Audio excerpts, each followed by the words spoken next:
Sing in me muse, and through me tell the story of those people skilled in all ways of contending, the Dragonlords, harried by fate and prophecy.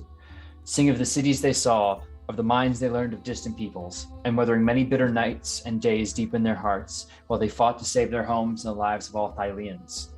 Of these adventures, Muse, no sacred of daughters, tell us in our time, and lift the great song once again.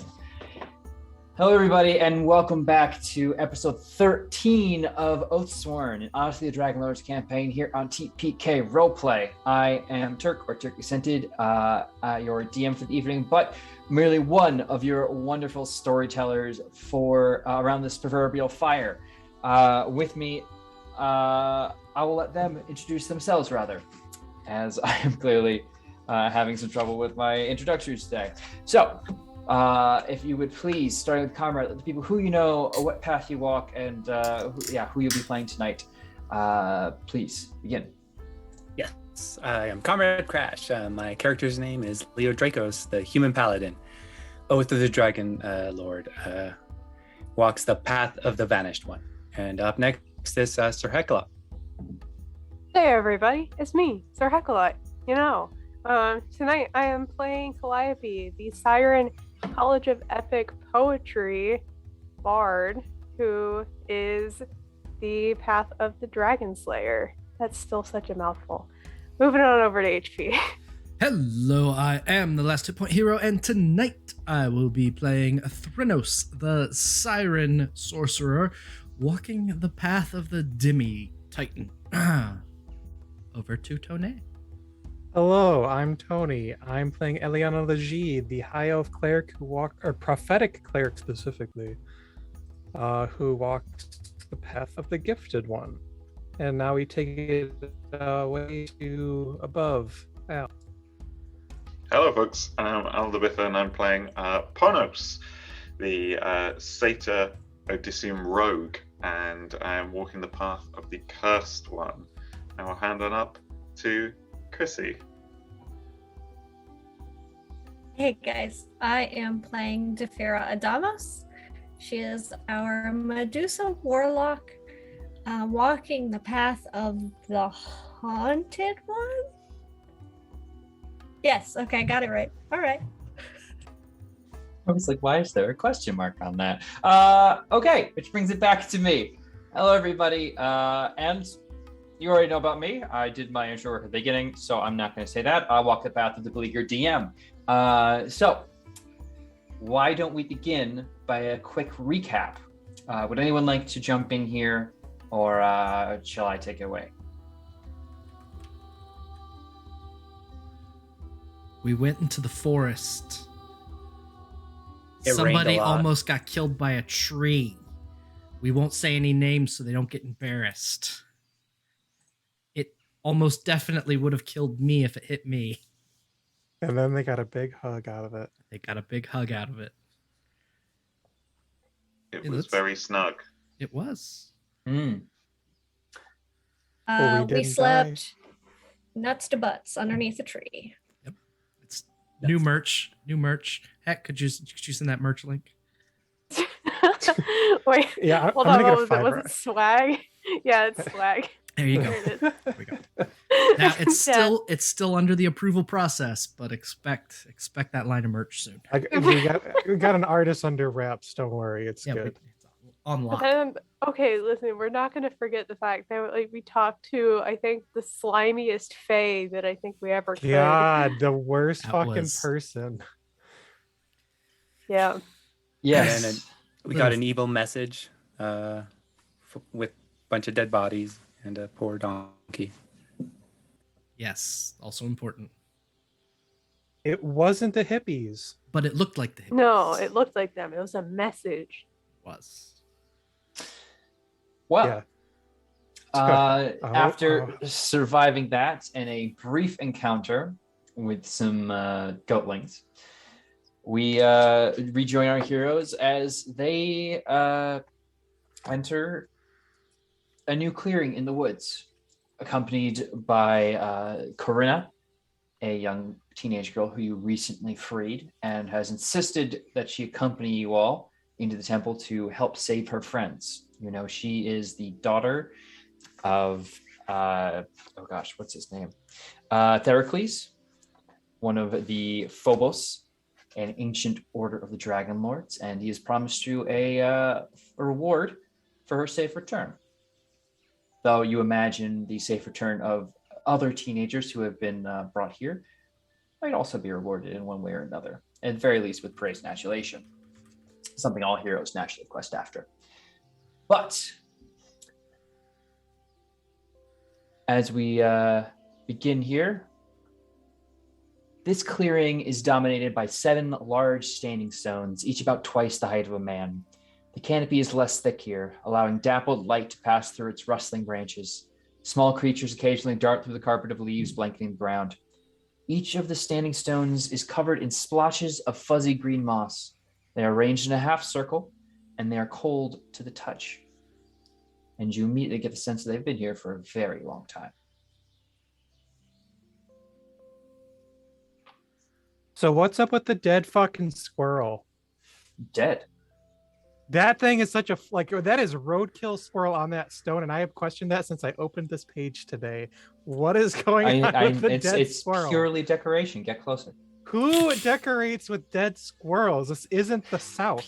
Get closer. It's well, you all can move amongst the circle, and I'm going to assume, Leo, if you want to continue pressing on, as you enter that half circle, you're going to hear a series of angry chitters from atop one of the stones, as a squirrel stands up top, holding a nut in 2 hands, and he chucks it down and plings off your helmet. Oh, hey, little fella. And I pick up the nut. And make a squirrel noise. I think it's chucks squeakity, another squeakity. One. Squeaker, squeaker, squeaker, squeak. No, it's not Patrick Warburton. Oh, you know, but you know. Oh, is he trying to? Oh, do you want me to eat it? Trucks another one at your head, and it flings off your helmet again. Oh, no. These squirrels want to fucking throw hands. I think so, yeah. It's just the one squirrel, to be fair. For now. Yeah, I think Leo raises his hands. It's like, hey, I mean you no harm. Do you get closer as you say that? Yeah. The squirrel's going to jump down from the stone and come right at your face and just start kind of like moving around and attempts to move under your armor, but Mikros' head is just going to poke out and it's going to flee and run back up to the stone. Whoa. I think we're not welcome here. That's definitely the vibe that I get. It's a squirrel. It's a very aggressive squirrel. Chucks a nut at someone else, just in the general area of you all. Leo, what did you say to it? Nothing. I was just, we come in peace. And he threw his nuts at me.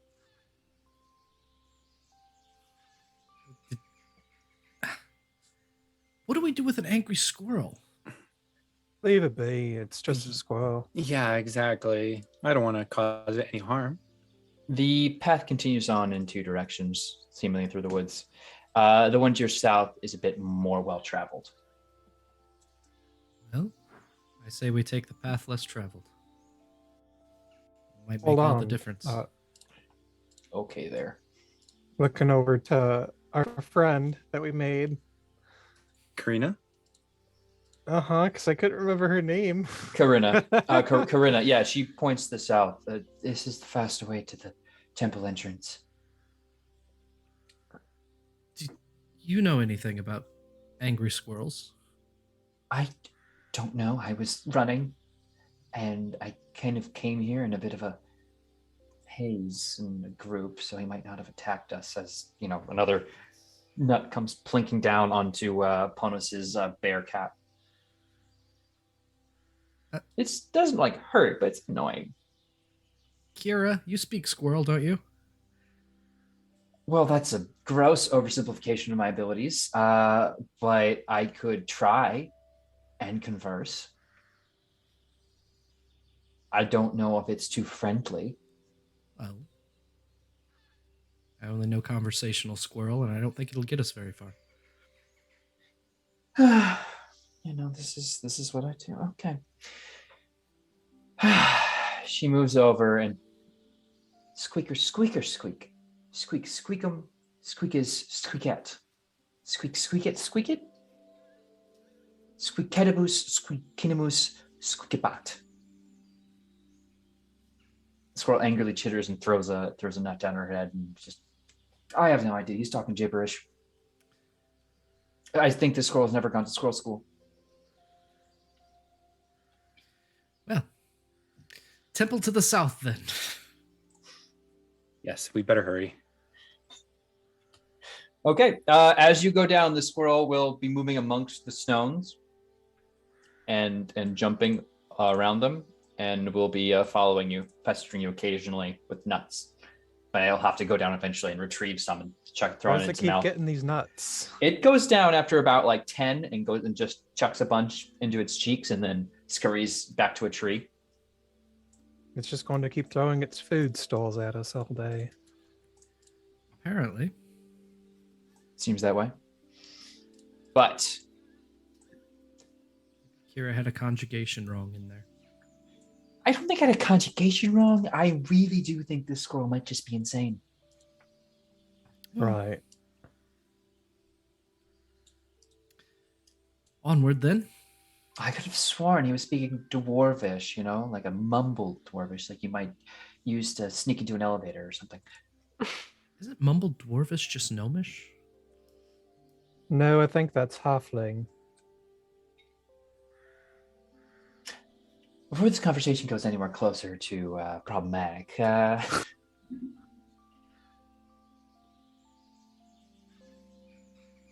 Well, Yeah, we just keep going. Making our way downtown. yeah, the squirrel is going to Yeah. kind of like jump around and continue to harangue you, either by like crawling on your bodies and trying to like nip at you, or he'll avoid Leo because Mikros is scary. But the rest of you are being lightly assailed by a squirrel. I think I start to hang back as like it starts attacking everyone else, and I'm like, "Hey, stop it! We're here to help." It'll squeak angrily. It'll look you pointedly in the eye and angrily hold a nut over its head and squeak at you for pulling back like a dodgeball and pinging you right in the central helmet plate. I almost want to pull out my shield now. So the squirrel jumps on all of us, yeah? In an eventuality. Eventually, yes, each of you will be. I would like to grab the squirrel. Make an athletics check. Oh, this is good. Oh, Come no. on, dice gods. Please don't hurt it. Fuck! Get This is a very slippery squirrel. praying to the wrong gods with that natural. Turn Okay. yourself on. I forgot to ask specifically for Pythor's strength for this, apparently. Apparently, but Okay. I asked for Okay. Kira and not Pythor. So I'm gonna take like some nice like dried fruit or something from my rations because squirrels love fruit. If you didn't know. And I'm going to try to offer that to the squirrel. Be like, hey, like, can we just be civil about this? Can we sit and just talk for a second? make me animal handling. Oh no, okay. That's not the right character for this. The squirrel will begin moving over towards you as you lean down with some dried nuts. Oh, do I use my advantage from chat on this? Is the question.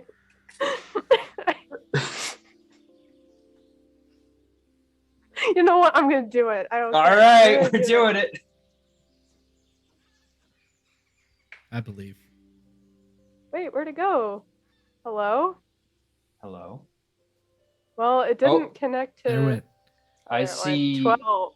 Okay. Squirrel goes over and looks into your hand 4.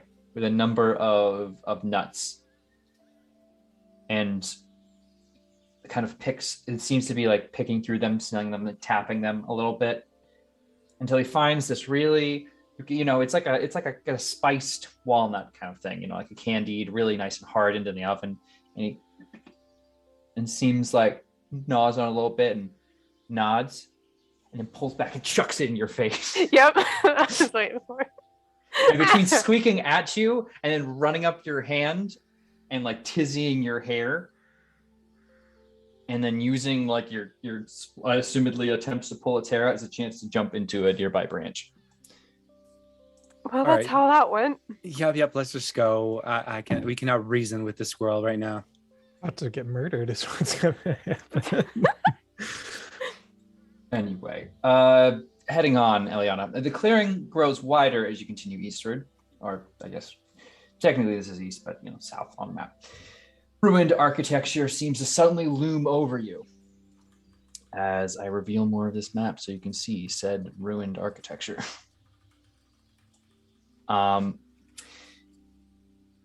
You realize that what you thought were trees are actually towering pillars of fluted marble, overgrown with vines and green moss. The columns stand in 2 rows, marching towards a massive stone temple facade. The ruins are worn with unfathomable age, and several of the pillars toppled and shattered centuries ago. Dozens of gargantuan tree roots wind their ways through the clearing, climbing over fallen pillars and rupturing the walls of the temple. I'll reveal a bit more of the map here, just so you get a decent idea.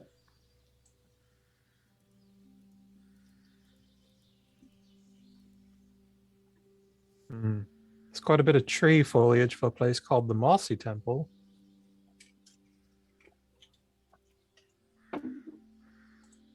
Well, technically it's only the Mossy Temple in the book, so. Well, Do we see an entrance? You can be pretty through this. It's kind of hard to see through a lot of the foliage, but you do kind of notice there's some rubble that suggests a wall might be down over here. Should we enter through the front or see if there's another way around? Nearest entrance probably works best. I mean, I can't imagine we need to sneak in the side wall of the derelict temple. I guess you're right, yeah. At Okay, least I just get a look at the layout. everyone Give it is a once moving around. on. Move yourselves to where you're going to be with, say, in the next 5-6 seconds. Either following the group or hanging back. Actually, this is a good spot. I think I'm gonna be here. Last time we saw a bunch of these pillars, Eliana had to kill a bunch of guards. Okay. I'm going to make some rolls really fast. I'll just do this in front of everybody because it's a 1d20 plus 3. Don't worry about it. I'll explain more in the future. I'll go in overlay order. So, boop. Yeah, me too. I'm also going to roll some dice real quickly. Don't you worry, Turk. Yeah. I mean, you don't have Roll some to dice. worry. This is happening to everyone else but you. Oof. So it is going to start going down. bad. So it's going to be Leo, Calliope, Threnos, Eliana, and Defera in order of against your DC. If this hits, let me know. 15, 14, 10, 8, and 6. 10 Yep, misses that's my me. AC. What number Okay. was I? You are the last one. 6. 6 doesn't hit. No thanks. I would hope not. As all of the vines around here suddenly kind of swirl up and catch on ankles and arms and just restrain you all. Those of you grabbed, most of you were able to push away, but our siren duo are going to be nabbed for a massive 1 bludgeoning damage. Not me. A 10 missed me. Everyone except Ponos, who is left ungrappled. Gonna hit me. So I need to know what everyone's going to do Or right now because this is effectively occurring, and I'm going to just change music to get that mood going. Are they being restrained and stuff? At the moment, they are restrained. Okay, yeah, like I back up to and then try to just swipe like right above them at the vines. Sure. I mean, they are thick and overgrown, so you can kind of attack at the base, and Okay, yeah. you can assume the rest of the root will die. So yeah, make me an attack. Okay. I'm gonna attack some grass. Technically not grass. Grass would be more terrifying. Also, Attack grass is some entirely too vines. lazy. Probably more slashing damage. than 15. bludgeoning. 15 will hit. Sweet. Do you want to roll damage? Please do. 10. You, Yeah. with a single cut, just right through this vine, you were clearing it off of Threnos? Yeah. All right. That vine that was constricting you and grappling you, Threnos, just kind of falls limp around your body. What's everyone else doing? I'll Really quick. firebolt some vines. Okay, 'cause it's like, can I even do anything to try to get You that are out? grappled. Yeah. So Oh, You're okay. good. just until grappled and restrained, so just until everyone else has an immediate action, I'd say Threnos, hold on hitting him with a firebolt. If we have anyone else doing anything at this moment, though, they'd be the first to go. I mean, Defera's standing there. She would attack whichever one is closest to her. Yeah. So I So would assume that's Threnos. Threnos is free. His vine is Oh, okay. dead. Then she would walk over to Calliope and give a smack against the grass, the aggressive grass, the spicy grass, if you will. The foliage of foes. Yes. The foliage. The foliage. Yeah, there you go. Oh, just kidding. I did that twice. 11 will still hit. Oiky. You whack, and this root seems to barely be holding on to your companion just yet. The bruise seems to dent into the greenery and liveliness of this, the moisture within it leaking out as if ichor. It's full of water and chlorophyll. What do you want me to say? Well, ichor means that it's like demons. No. Anyway, what's everyone else doing? Anyone else going to try and get their friend out? I'm gonna start running to try to like keep the path clear Noted. as we need to get in. Okay. You want to Where's make the an squirrel attack. The squirrel? He's up in the trees, moving about and avoiding some vines of his own. Poor little guy. Yeah, so you can move and you're kind of beating back a few more aggressive plants, keeping the way free, and just kind of, keeping them back, stabbing them as they start to move towards you. The area feels very alive as you can see all of this begin kind of pulsing and growing with life. But is anyone else going to try and cut out Calliope?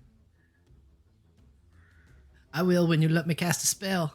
Okay, so if no one, I'm sorry, that's everybody. Yeah, go for it. All right. You're cut free, and then I will actually cast Magic Missile, and I will send one up to hit the vines that are going after our aggressive squirrel friend because I'm suspicious, and I'll send the other toward the vines wrapped around Calliope. okay.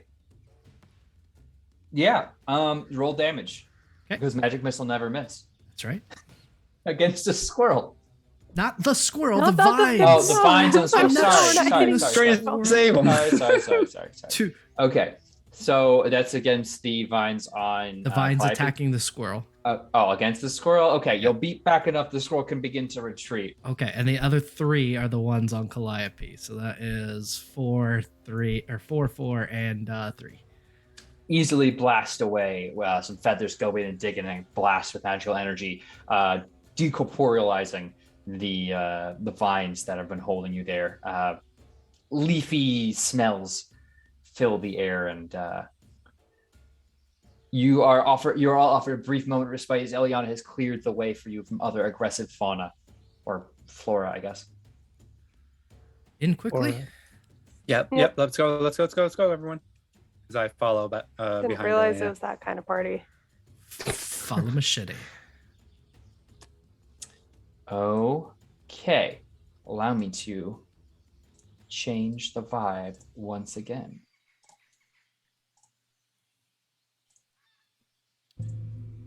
Aggressive Okay. squirrels, aggressive plants. What have we gotten into? Call. I mean, kind of, yeah. All right. The temple antechamber is a wide rectangular room, shrouded in darkness, but for the faint rays of light coming through the entrance. The room smells wet and earthy, and the floor is carpeted with soggy, dead leaves. Let me reveal a bit more, as obviously you can see in a bit more.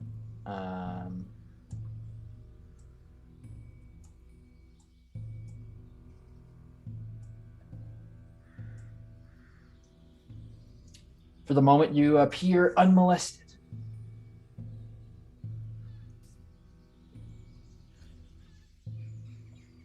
Ileana, you want to lead the way or send Leo? That's fine.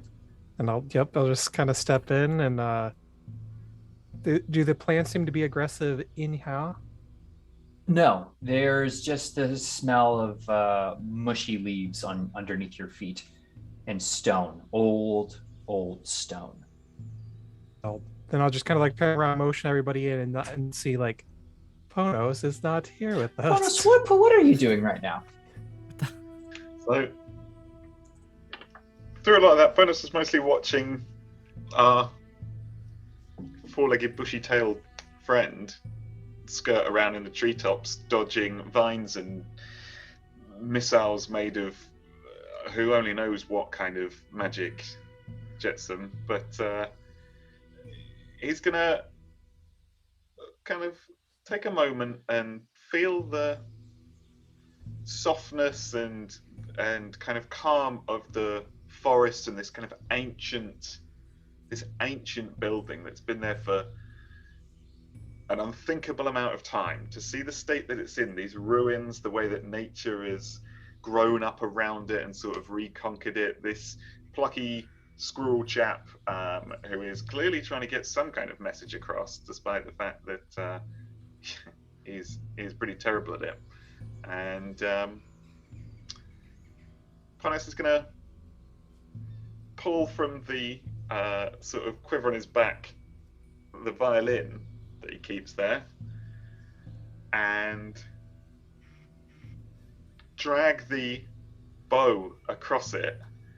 And I think I've only really heard one particular piece of music so far that's not of, my own amazing, unchallenged genius. There was a particular little ditty from some winged ladies we'd come across. And being as in tuned to music as satyrs magically are, I do have a memory for music. That once I've heard a piece, I can hear it. I can perform it after hearing it only once, and I will play that same harpy song to the squirrel. Okay. I'll say that the squirrel is jumping around. Make me a performance check, rather, as you're doing this. I get advantage on performance checks. Very cool. With my instrument. Which is a 19! I'm gonna charm this squirrel bitch. Let's go. Rip those chords and are putting an absolute excellent performance on as the squirrel's jumping around. And in a brief moment, it leaps in the air towards you. And what you assume is, don't worry, we're friends now. But as it connects with you, it scurries up into behind your neck and into your helmet, where it's holding up the bear head just a little bit further and angrily squeaking and pointing towards the temple as the vines begin slowly writhing their way over towards you. Well, fortunately, I understand squirrel directions fantastically, in a unique way. Mm-hmm. Can I, in using my amazing ineptitude to understand forest animals, which I may or may not be making up, can I somehow attune to the squirrel? In and what the way? directions he is giving. He's saying, yeah, you're pretty certain by rapidly pointing at the temple, he's saying, get to the temple with the rest of your friends. Well, maybe I'll do that. Squirrel companion. Oh, I can control the squirrel. I gave you control of the squirrel for the moment, so you could Right. drag him along with you. And he's peeping and squeeping this way. Yeah, exactly. Alright, nice. But Alright, you stay in there, buddy, on my squirrel head. yeah, he's kind of using your head as like a little like tank. He'll eventually push you up the top to see where he's at, and as he sees another member of the party, he'll just chuck a nut at them before ducking down and rustling. You can feel him like wrestling and kind of like gnawing at your skull just a little bit. He's trying to pull a Ratatouille, and it doesn't quite work that way. I imagine he's like holding onto my horns Mm-hmm. and like piloting me. Yeah, Pacific Rim. but Bonos, you've been instructed. Yeah. Oh no, go for it. No, I thought you were saying something about, but it's fine, don't worry about it. No buts. I've been roughly instructed to rejoin the party and are free to do so at your leisure. But everyone else, what's up? How you doing? How's it going? I think we're creeping in slowly because we don't hear anything, and that's scary. Might be worse than being attacked by lions Very possible. Squirrels. or squirrels. Yes. Yeah, DeFerra's getting occasional shots to the back with nuts. Why is the squirrel such an asshole? Why did we bring it with us? I mean, you could exchange the word squirrel with literally any of you, and the question still stands. You're gonna get a death That's glare fine. with that one. That's fine. Wow. There we go. That's what I'm talking about. You're not gonna see it, but know that it's there. There's the glow of two eyes from the helmet. Onos I probably think I might sees see it. Oh, I'm not like actually trying to hide it. It's just the helmet obscures. Between So, plants trying to kill us and aggressive squirrels, we should probably just go through as quickly as we can. Oh God, there's a hole in the floor. And a light shining down it.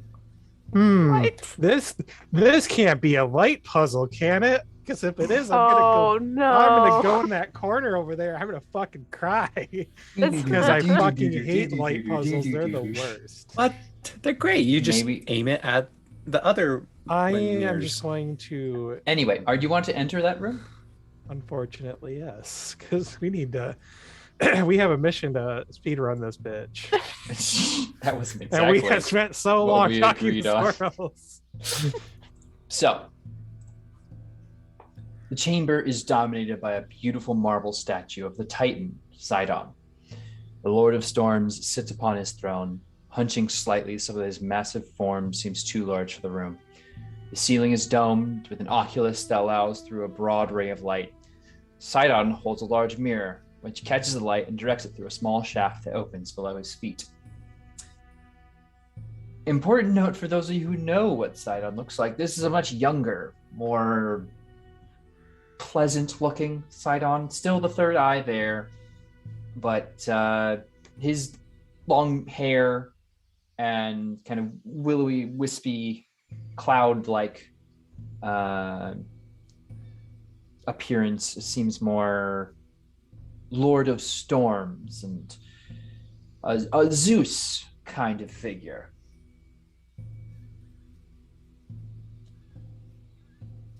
But yes, the mirror reflects a strong beam of light down below to what you see is a small opening in the floor. Can I look down the opening real fast? Like, is there anything down there? As best you can tell, there is just darkness as your head partially blocks off the light. It's a very small shaft. Phrasing. No comment.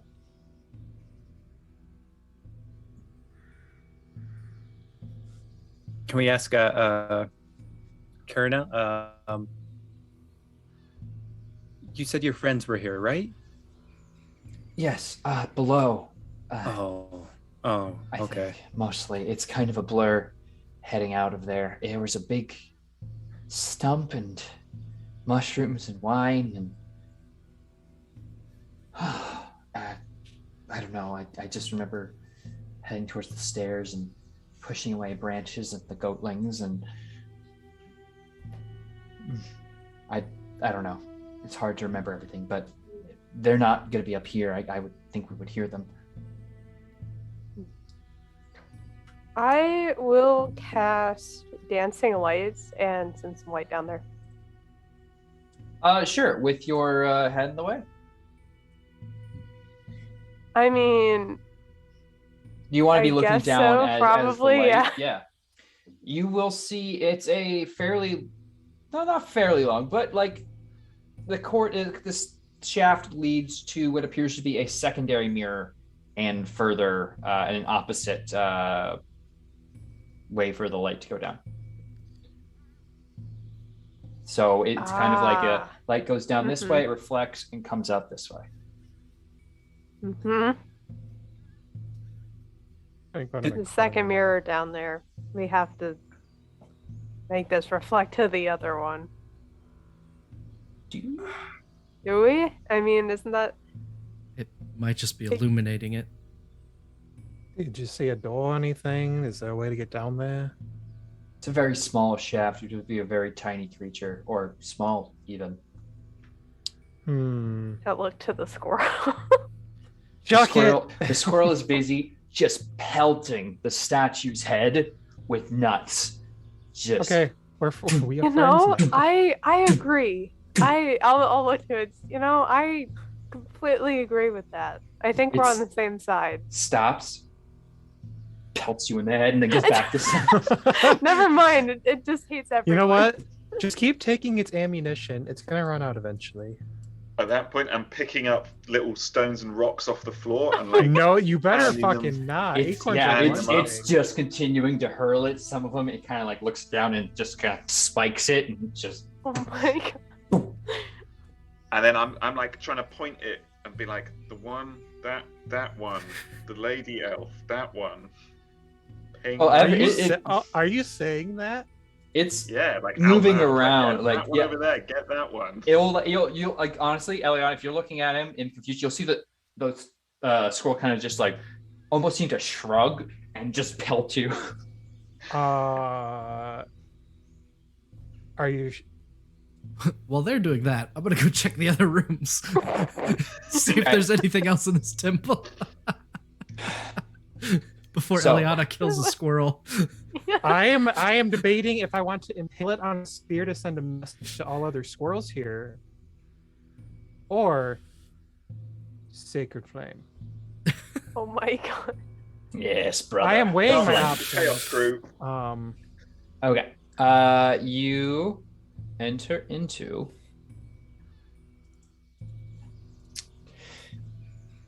this expansive rectangular room is shrouded in darkness.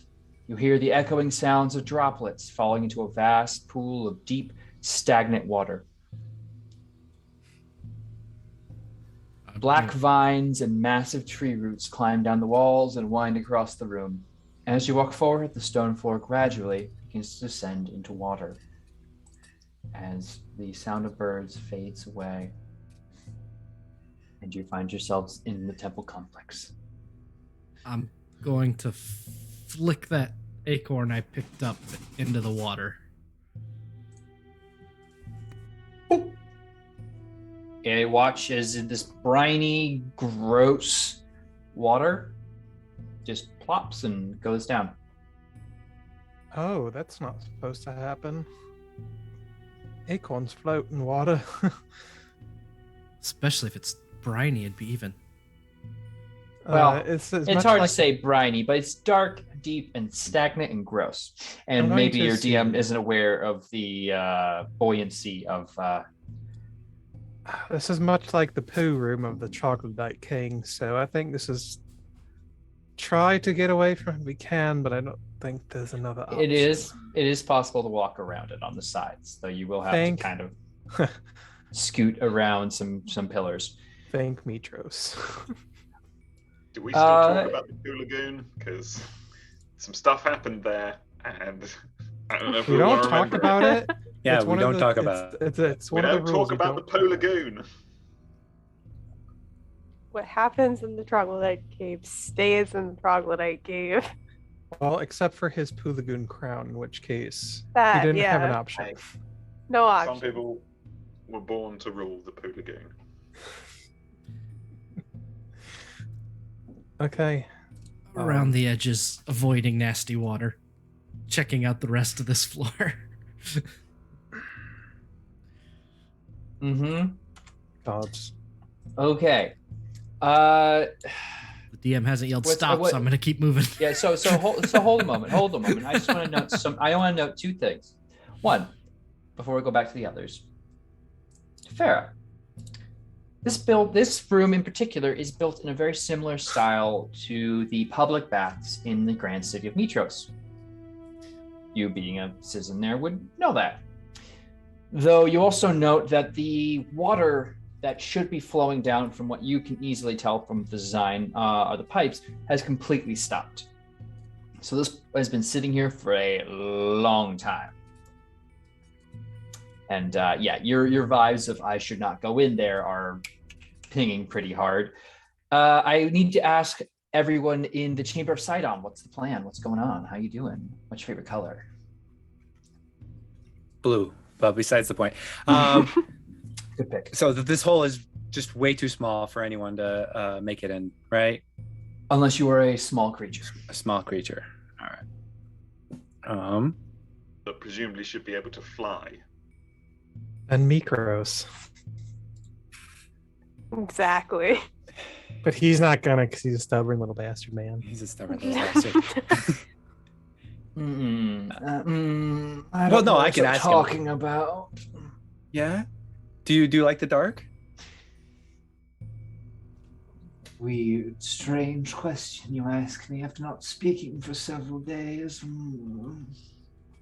Well, you just don't like to talk much.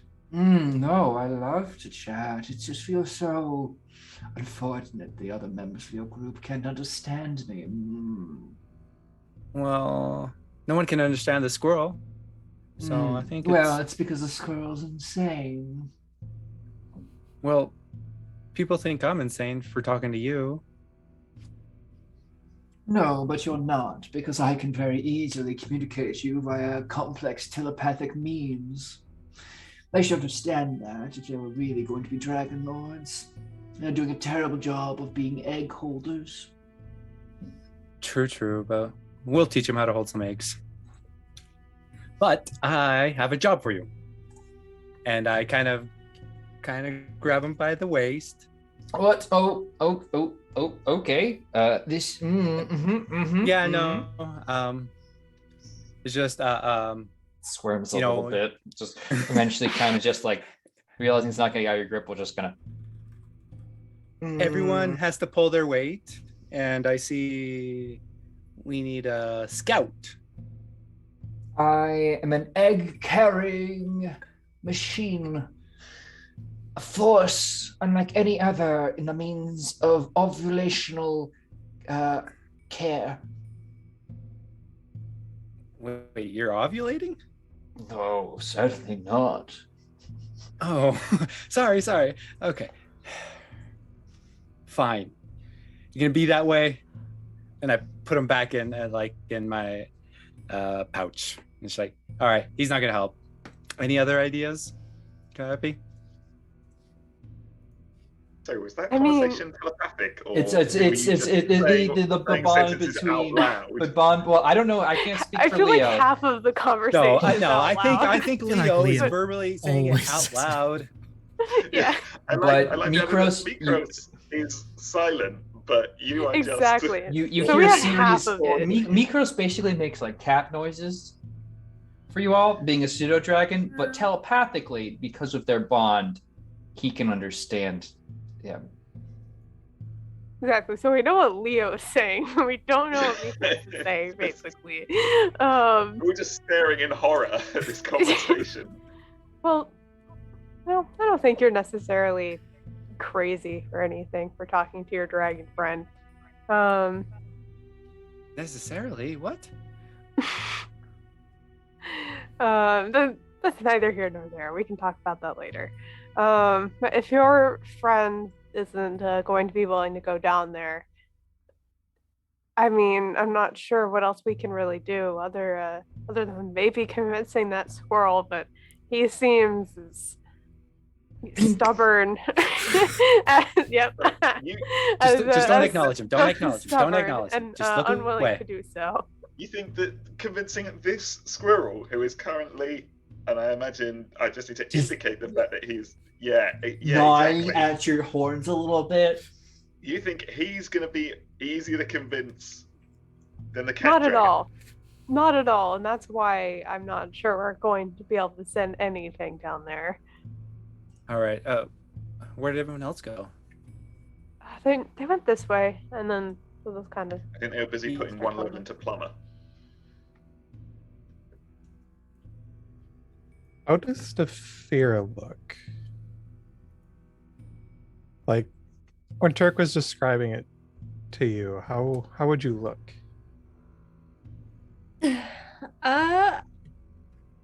Probably pretty concerned as she was like putting pieces together. Like the recognition of it would probably have concerned her. So she definitely would have shouted to Threnos, hey bud, I mean, you do what you want, I'm not your supervisor, but maybe don't do that. Like, don't keep going. Like, maybe don't. That Are was you okay? very specific. What if I do this first? And Thranos is going to beat his wings once, and the gust of wind is going to freeze the entire surface of the water. You do the entire space? 30. So I can affect 5 cubic feet of water, which I looked up as 37 gallons. So I'm looking to freeze the top 37 gallons of water. I Here don't we know. go I again. don't How What know. many happened in gallons of Desert of water the to Dead? the surface I tension? don't Here know. we go again. So I believe the 5 cubic feet is meant to be like a block. But I will say you can provide a very thin layer of ice. And as someone from the Northeast, please, someone try and walk across it. I'll do it because I know I will have to. Oh, No, but I'll walk up as Calliope, Ponos, and Leo come up and is something wrong? It just looks like stagnant water. Slushy, stagnant water. they look familiar. Similar to the bathhouses of Mithras. Very strange. There should be running water somewhere, and it's not. I mean, it is dilapidated. It's whatever keeps the water flowing might have been clogged or broken over time.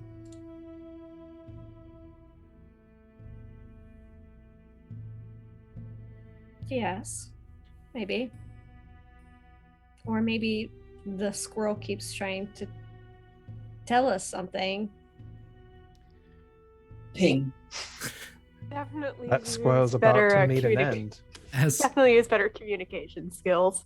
As Thranos with his back to the wall starts scooting around this, I'll just say, look, I just want to see if there's any option besides squeezing down the tiny hole over there. There is a door.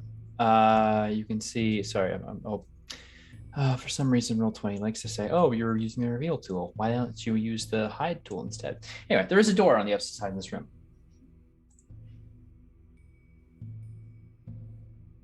I'll look at everyone and point to the door. Leo. I'll Just be shuffle. careful, it is a door. What do you think this is, Harper? Well, No, we've literally I don't- fought a mimic Yeah. door here. Yeah. Well, not here, but I will try to shuffle on the other side if Defear lets me kind of move past her.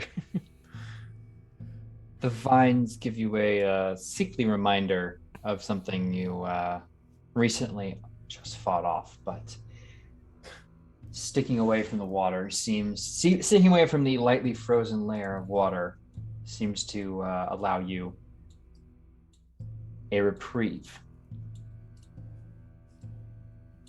But the door stands loosely closed. We'll reach over to open one of the two doors. Is there any is there any symbolism like emblazoned on this door at all, or is it just like he who three eyes sight on? Three eyes. That's good. I'll write that down. It's mine now. No, not really. It's very basic work. You're more familiar with the modern kind of Corinthian, though I suppose Astoria is a more militaristic city, so probably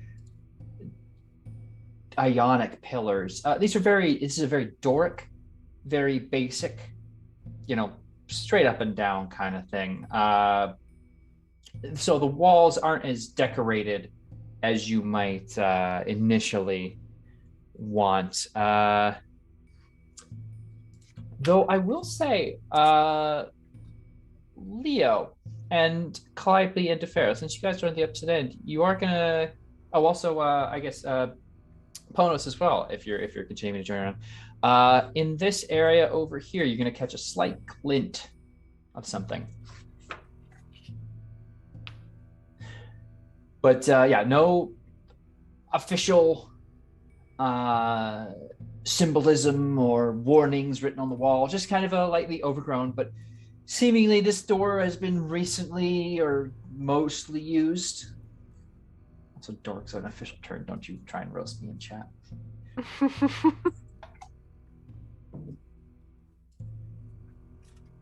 yeah, I'll go over and check out whatever little glint is happening over here. Very carefully, though, because there seems to be a lot of vegetation in this corner. There is a lot of dead leaves and overgrown moss. So yes, A lot of carefully. lichen. You move around and you'll easily spot what appears to be a roughly broken bronze shield featuring the symbol of the Dragonlords prominently on the front with some inscriptions along the side. They seem to almost be figures rather than writing. Oh, yeah, I'll kind of pick it up and take it over to Leo and say, hey, do you recognize anything from this? Do I recognize anything from this? Well, obviously the symbol. But why don't you make me a history check with advantage? Ooh, thank you. Since I was debating between advantage or a lower DC. So A 12. that's actually exactly what you need to recognize popular depictions of one Esther Arkelander. It appears this shield is kind of speaking to it's cracked and broken, and you could tell it used to have a bit of a curve in it to allow what you understand to be a spear to slide over the top, like a pool cue. But that's even more cracked, and it's bronzed and overgrown and effectively useless. Important historical piece nonetheless. Anyone with an archaeology degree would certainly be interested. But it appears to depict a series of heroic battles won by Esther Arkelander, and you can kind of tell that's the general look they gave his dragon. And you of course all remember Archirania, the Dragon of Esther Arklander, and then him and his crew, they're fighting battles and, sailing about in the Ultros, that kind of thing. Though you don't see mentions of him going on his ship, which is famously the latter half of his adventures, sailing the coast, saving towns, though you suspect those histories you learned might be a bit doctored. So, the door crew, may I ask? With Plato's ideal door. Well, this sure is a dork door. It is a Doric style temple. Let's just Yeah. open the door. 1, 2, 3, go. Does it push or pull? That's the question. Neither. It goes up. You Oh, push, shit. I'll pull. You both find success. But I'm hiding behind the door. Oh my god. you enter into a stairway. The room beyond the baths, the stairway descends into the shadows of the lower floor. The stairs are watched over by 6 hideous stone figures. Each appears to be a form of a 6-armed cyclops. Several are missing arms, legs, and heads, and 2 of them at this one. Let me just make sure I have the right ones. This one and this one hold discolored bronze bowls in their lower arms. Sorry, they would all technically move, given they're all miniatures, because I had to make my own statues. Mine for next time. 2 of these are basically almost unrecognizable as statues. They're only here just to give you the idea that I'll have statues in this hall. So there are 4 mostly upright, 2 of them holding bowls. And stairway heading deeper down, it seems. Is there anything in the bowl? No, currently Okay. empty. Seeing the stairs and some would-be statues, I'll kind of motion a staircases down. And everything looks good. Well, as good as a forgotten temple really can be. Lead the way. And I do. And Before you do that, let's get the Uh-oh. rest of the party where they're going to be. Ponos, I recognize that you are still back in the room. I just wanted to annoy the squirrel by walking in front of the beam of light, stooping under it, and then slowly raising my head till it was right in his eyes. Mm-hmm. It's pulling and kicking on you until eventually it'll just scurry and head over this way. It scurries away, not wanting to be. I'm gonna follow where it goes. It's gonna chitter here.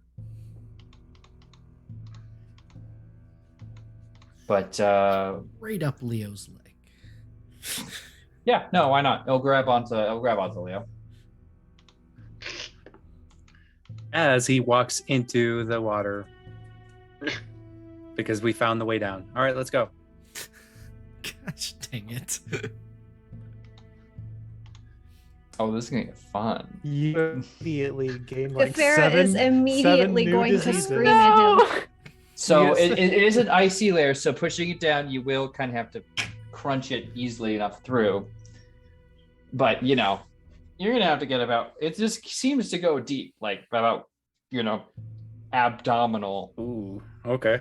Disease. Did not expect it to be this deep. Disease, the smell, everything. This is literally Poo Lagoon, but possibly worse. Because now you're Leo, wasting Get out of the disease. water. Get out. The squirrel is pulling Oh. your hair away. Fine, you wimp. You're already No. halfway through. No. You can't Hold just on. kept Hold going. on. Stay right there. Oh, okay. Okay. As you're going to feel a tug at your leg. Ooh. Hey, is that the squirrel? No. That's going to be a dirty 20 to grab you.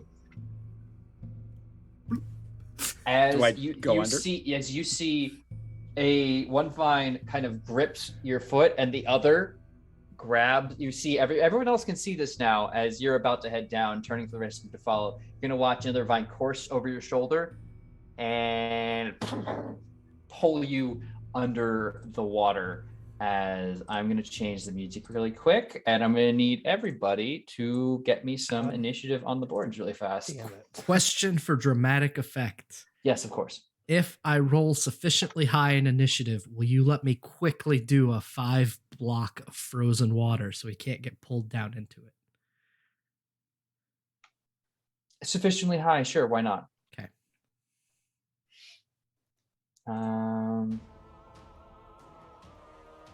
Yeah, this feels right. Pray to the huntress, because this is what you need right now. Oh, natural 20. Oh, Oh, I it understand. was I have so animated close. dice on. It was so close. The 20 was right next to the 2. Make sure you're getting your turns on the board. Oh, I didn't click on myself. Yeah, I Very didn't good. click on myself. You fools. Okay. Also, Eliana, how deep into the down the hallway are you getting? Pretty much like about to like descend the stairs, and then I hear like the sloshing of watery and like that ice, There's a lot of Just like- leafy, yeah. and just like to herself, just like, God damn it. Wonderful. Okay. Do we have everyone in? Good, So I good, guess good. Here.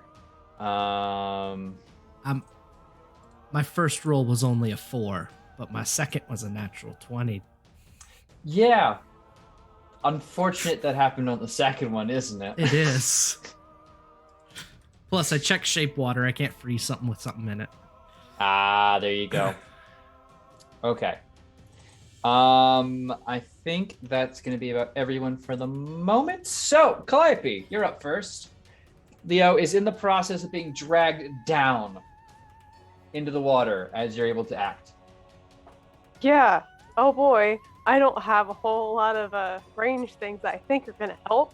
So, before he absolutely cannot hear me under the water, or at least not well, I say, get out of there. That's all I got. It's the bardic inspiration. And then with my action, I am going to just light this pool up like a Christmas tree with some fairy fire. Okay. And what kind of save is that? That is a dex save. Okay. I have a 14, a -1. All right, cool. -1 doesn't make it. Hold on, gotta look at my DC. I don't think the 14 doesn't make it either. All Okay, right. I'm just going to take these both to the token layer then, as you will see 2 oozy looking things in the water No. eventually making their way over towards Leo. Yeah, and unfortunately, Leo, I'm gonna need you to make a dex save too, because you're in the cube. Okay. Ooh, my dex is bad. And I Oh, no. rolled a 1. Well, So it's a okay, 0. Yeah, you're fairy fired too. Okay. I'm pretty sure you can repeat that at the end of your turn though. So Okay, is that your turn? yes. All right, Eliana. Okay, Aliana is going to turn on the heel and start going. It's waist deep, so she doesn't have to chuck the shield in order to swim and stab. Yeah, So I can get up to her. and you As see I two just like illu- I'm two jumping illuminated. in. Yeah, you crack through the bare layer of ice and honestly send splinters out to a point where the rest of it's just so slushy you can just make a stab without. But yeah, I'm gonna come bearing down as I jump in here with my spur, and it's fairy fired, so good advantage. Yeah. Okay, 18 Uh, will definitely do ya. For 6 damage. Okay, you stab into the ooze. Is your weapon magical? Yes. All right, never mind then. It's my plus one mithril speed. That's why. God, and I'm not gonna want to deal with this. Was it at least like effective? Did I do it? Yeah, My you did the winning dad? you did the thing. Cool.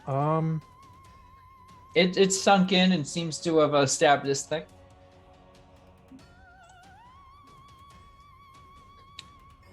Yeah, we're gonna. No. I realized I need to make this both gray and gray. I will sanctuary Leo since he's about to have pool time. He is about to have pool time.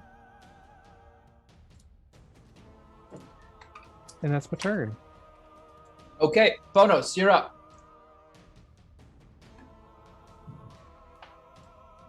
Don't like enemies that I can't just do silly tricks to. To do a thing. I don't have things. It's not what I'm built for. I'm built for so much more. Mm-hmm. So much more intricate thinking. And as such, how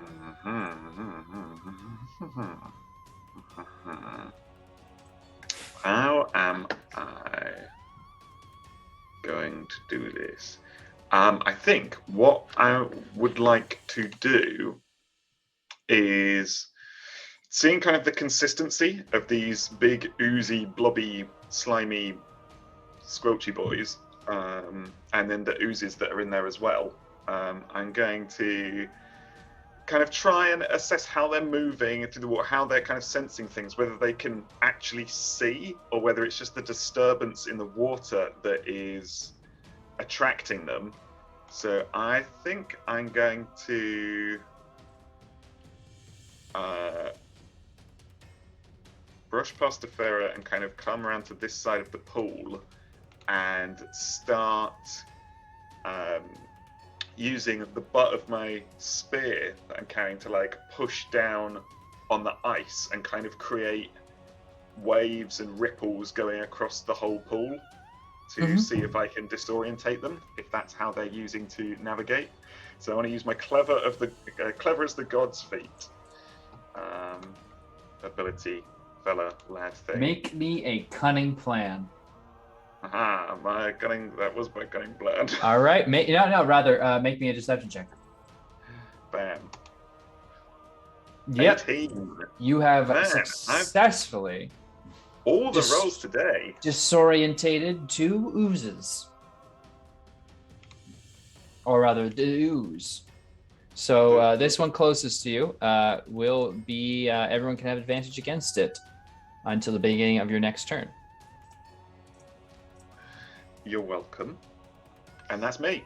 All right, it is now the oozes who are going to, well, this one's didn't like being stabbed, so it's going to come at you, and this one's going to keep going on to its meal.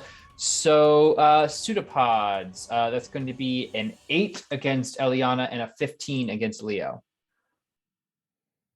It has to make a wisdom save before it can attack Leo. That's an excellent point. It rolled a 6, so it won't attack Leo. So the 8 also doesn't hit you, I assume, as it pushes itself a bit out of the water towards you and doesn't quite seem to be able to get a grab on you.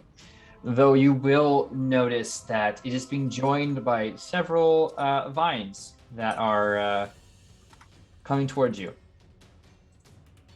Defera.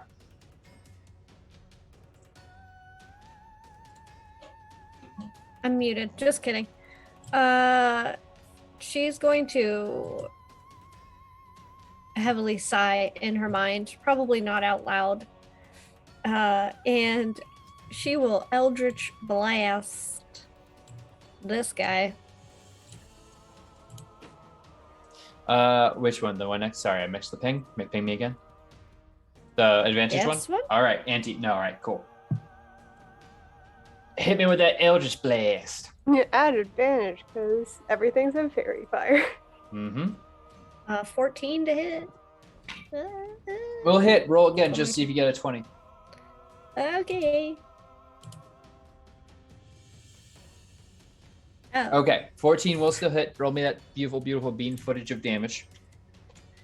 8. All right, you toss this down as it's coming up towards Leo, though it doesn't quite seem to be able to break the water and get towards him, kind of like forming like a wall, like a wave about to crash onto him, and you blast it apart, sending several bits of it around. Anything else you can do in your turn?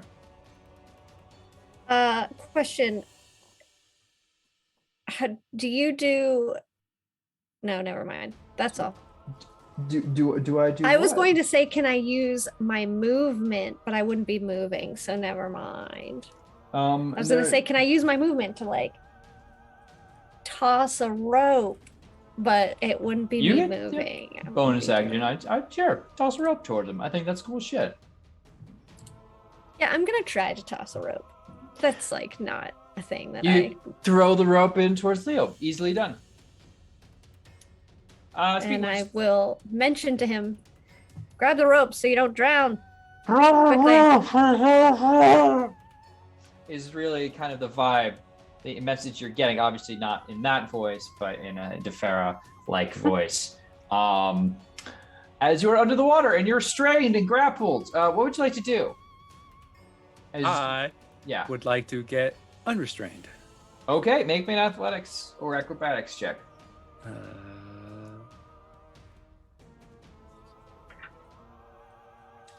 Athletics, let's do that. Boom. 11.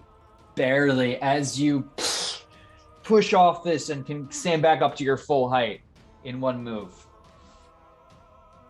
Sweet. And then, do I see the rope? Yeah, it's right next to you, sitting on the water. I reach for my backpack and get Mikros out, and then I tell the squirrel, "Get on the rope," as I try to save those guys first. The squirrel and both of them, like a docked ship, like rats coming off of a sinking ship, will run across the rope and up towards Defera. So you have both a angry squirrel and a pseudo dragon moving up towards you. And as I see them going out, I turn around and attack this guy. Okay, make me a swing. Wrong button. Boom. 21 will definitely do you. Awesome. And then roll me some sweet damage. 7. This thing is not looking great. And it's a magical longsword, so it will not degrade as the sizzling merely continues off of it. And you swipe right through. But that sanctuary will be lost since you attacked. Oh, okay. That's fine. And then should I roll to get rid of that fairy fire? At the end of your turn, I believe that's the way it works. Yes, Heck? Okay. Yeah, that's going to be the end of my turn, so... A 2. Doesn't seem you're able to shake that off just yet. Okay, that's it. Okay, I'll just drop concentration later. Okay, so that's Leo. Thrynos, you're up. Thrynos is going to step up to the... sorry, everybody. To the middle of the doors there. And I am going to, as a bonus action, cast Shield of Faith on Eliana in front of me. There's an extra +2 AC. And then as my standard action, a feather is going to appear above the head of the one that is attacking Leo. And it will pierce it with a mind sliver, an intelligence save from the ooze, if you wouldn't mind. All right, intelligence save. Oozes are famously intelligent. That's going to be 12. 12 is insufficient. It may have 6 damage. I don't enjoy that, having 6 damage, as it will discorporealate under your strike. Well, I will not tell you the other part of the spell then. Well, don't worry about it, because I'll be fine. And I probably at this point should understand what Mind Sliver does. Anyway, is there anything else in your turn? That's it. That is a bonus action and a standard action. All right. Hey, Eliana and Leo, you're both going to be attacked again. This is going to be towards Leo, so a 6 and a 10. Neither of those will hit anybody because, gosh dang, roll 20. But you see vines attempt to wrap around both of you as you're in the water. Would those vines make a wisdom save? Is the sanctuary still in effect since Leo Oh no, made an yep, attack? Leo, you got rid of it. Yep. So, Never mind. Calliope, it is your turn. Okay. She can see the other type of, or the other ooze over there, right? Mm-hmm. All right. She's just gonna yell at it and say, "Hey, how does it feel to be the second best type of ooze I've ever seen?" Vicious mockery. I need a wisdom save, please. Oof. 9. Okay, it doesn't make it, so it's gonna take some damage. Oh, it's so dumb. Alright, 2 psychic damage, and it has disadvantage on its next attack roll. I don't want to continue thinking about what that could mean. Yeah, there's a lot of implication there. Anyway. Don't worry Too about real. I'm not my ex-wife. What is there anything else you want to do in your turn? Oh, that's it. Okay, Eliana, All right, time to stab it. please do. Is it still fairy fired? It's still fairy fired. It has not made its save. Cool beans. You stab for 9, nerd. Yeah, that will hit. Is it still alive? Sorry. Oh yeah. Sorry for 9 damage. I thought you said 9 damage. My bad. Oh no, My brain. 22 to hit for 22 9 to damage. hit with 9 damage. Yeah, it is still up, but barely. Hooray! I'm going to Uh, finally actually use my bonus action to kind of swing around with the butt of the Of the spear? spear, which is a 15 to hit. Yeah, that'll do it. Doot, doot, doot, doot, doot. Or it should be 7 because of the way that it works. It's supposed to be No plus from the worries. spear. Hooray! You stab, pull back, swing, and pop this thing, and what effectively is its last bubble of life. And aside from some vines that occasionally grab at you, but you're able to, without knowing what it's about and kind of just like generally getting the vibe of this thing, is you're able to, rip them off as needed. Let me move the squirrel over here to Farah. There we go. It was gonna go in your hood, but Mikros grabbed it and tossed on your shoulder. Her snakes could use a snack. This poor squirrel keeps disappearing into angry hoods.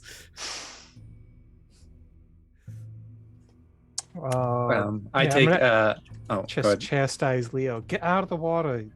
Why didn't anyone tell me there was stuff in the water? I will gesture to the disgusting ickiness of the water that has like ice on top. Like, what made you think this was a good idea to just wade through? I thought it was safe with the ice. Nobody else walked in it, Leo. You lose, you I didn't lose. see that. So, rule of thumb, in water that looks absolutely disgusting, we don't go in it, even if there's ice over it. And magic items. Or All I'm saying is that was classic Poolagoon kid. Really was. We don't talk about Poo Lagoon. No.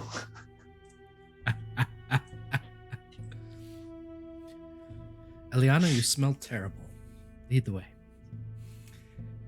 You're gonna get So- just a quick dirty look, and yeah. Is that because you're covered in dirty water? I don't have prestidigitation. It's such a good, useful spell for right now. Karina will be following at the back here, but yeah, she'll motion. You should head further down, and she'll move to join the rest of you at the back. Assume the reverse of at the end of any order is Kira and Karina, or Kira further back. Getting awful close there, Thronos, for someone who thinks I smell so bad. I'm just making it easier for us to go down the stairs safely. So the rest of you can now see the series of statues, 2 of them with bowls in their hands. And I'm going to need a religion check just for anyone in this room at the moment, which is everybody.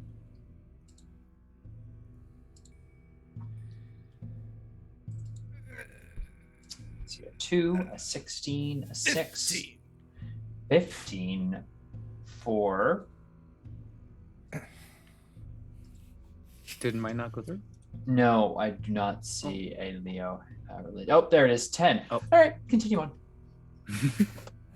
Oh, groovy, thanks.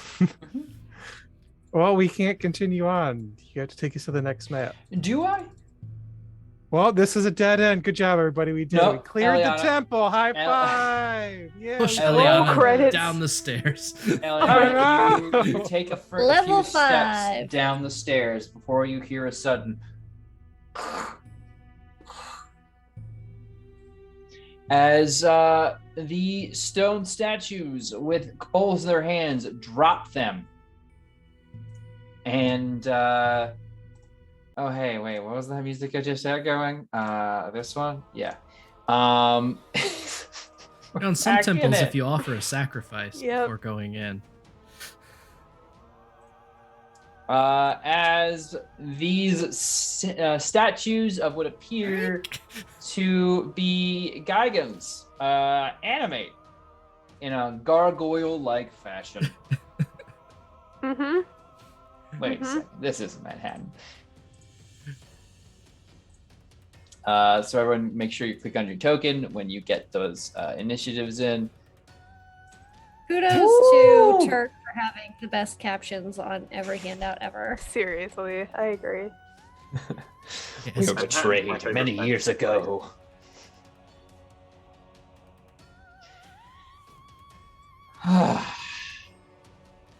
All right, No, they're going first. they are going first. No. Do we Why are they have so fucking everybody dexterous? in? Well, I rolled a natural 20. Yep. So, Yeah. Do I uh, still have that +2 to my AC there, Thronos? How long does that last? It's concentration, so I'll have to recast it. Oh no. so let Usually me would mark. turn it off after a fight. Let me mark the That's ones fair. that are alive, so you know which ones are coming for you, and don't attack empty statues. Yeah, cool. And I'll put this in descending order, and the gargoyles will begin by clawing and biting at Eliana at the front. So it's going to be a 19 and an 11 to hit. I assume the 19 gets you. Yeah. That's going to be Yeah. 5 slashing. The back, Calliope, these are coming towards you. An 11 and a 20, not natural. Oh yeah, that 20 is gonna hit. Okay, as this one, so Eliana, the first one comes down and just immediately as you're turning, slashes into your arm, backing you into the other statue, slightly crashing through the brittle arm on it. And in the back, Calliope, you are just getting a big slash downward for 3 piercing damage as this one claws down at you, but can't quite claws down at you, and you're able to dodge out of the way, but then it bites onto your wing, sending a streak of pain through your body, just barely grabbing onto a few membranous, just a slight nip as you're able to move back slightly. Not my patagium. Exactly. I knew you'd know the word, so I was very grateful for that. Anatomy. But it is your turn, Calliope, so return the favor. Yeah, and she'll turn right back at it and just give the cacophonous, awful, deluge of celestial words as she casts Bane on both of them. I need some charisma saves. Okay, charisma saves come in. Your gargoyle is famously charismatic, so that's going to be a 10 and a 3. All which right, I'm assuming so will not do it. Yep. So both of them have minus d4 to attack rolls and saving throws. That's my action. I think that's all I'm gonna do. Okay, works for me. Defera, you're in the back. You got a squirrel on your shoulder and a pseudo dragon for the moment. You will see her asking them politely to stop making so much noise in her ear, and will Catch like a side of your nose. Will just catch a palm, an acorn. Can I have my snakes just squeeze it just a little bit to just intimidate it into It will behaving? immediately jump away onto this statue over here. Yeah, sure, that's fine. Which doesn't move, but because it's on a layer. They were just trying to give him a hug. That's what I'm gonna say to Leo. Mhm. And I'm gonna Eldritch Blast. I can't. Hang on, I have to move everything around. This guy over here. Sure thing. Eldritch Blast away. A 20 will definitely hit you for it. For 4, you break at this thing's already kind of crumpled body and just blow off a bit more of its hand. A little less of it being able to animate fully. Anything else in your turn?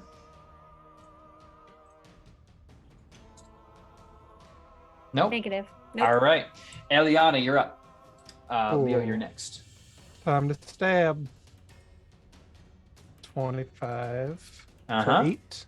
25 for 8. You chunk into this thing, and as it slashes down, you smack your spear into one of its arms, cleaning straightly through with that mithril hitting against stone and just chunking away. Now, remind me, is mithril the one or adamantine the one that does extra against structures / statues? Adamantine does crits on objects, Okay. but this is clearly no object. It's it. Well, I'm open to interpretation. Well, it's an object of my ire at the moment. Well, there you go. Obviously, Um, poeticness counts I'm just gonna as much. bonus action bonk. All right, bonus action. Oh, Bong, crit. natural 20. All right, do some damage. That's the big ball. 10 damage. All right, another. So you smash, you kind of like chip at one arm, flip it around, and just enforce that initial failure of the stone and completely break away this thing's arm that just slashed you. It still has 3 others, but for the moment, you've kind of disarmed it. So, is there anything else on your turn? No. All right, Leo, you're up. Okay. I'm gonna try to make my way past these guys. It's like, excuse me, and then I'm gonna attack this guy in front. All right, yeah, make the attack roll. I swing wildly. 15 to hit. is exactly what you need. Go for it. Sweet. And roll some damage. For Another 10, and you just rush in as this thing's kind of pulling back, and you can get a slight slice at this thing's arm, and it just cuts like clean hot knife through butter as it's another of its arms falls off, leaving with only 2 and some stumps.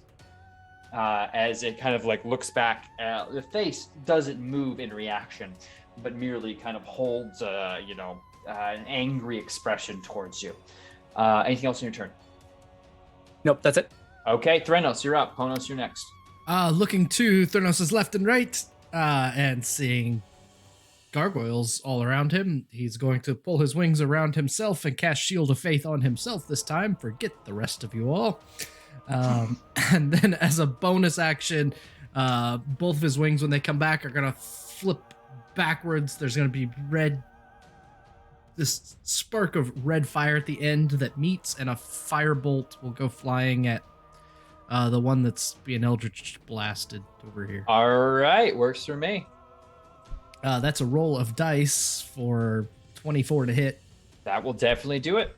for 9 fire damage. You blast away at a section of this thing's abdomen, and stones go flying back out towards you just slightly as it crumples. Old metal exposing a kind of adamantine mold holding these things in a rough skeletal structure.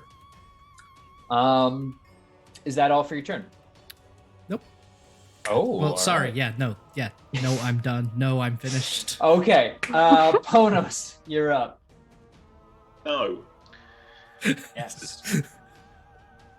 Sure. He's gonna think, and then amongst all the kind of explosions and radiating light and little tiny shatterings of rocks everywhere, it's gonna kind of walk towards this gargoyle. Yes. This Gigangoyle. Gigagoyle. Gigangoyle. Yeah. And take the little, purse from his pack. I don't want any of those ones. Right? Put those aside and get one of those. That'll do. And take a gold piece and a knife and just cut his hand, hold the gold piece, and then just click into its little bowl. See what happens.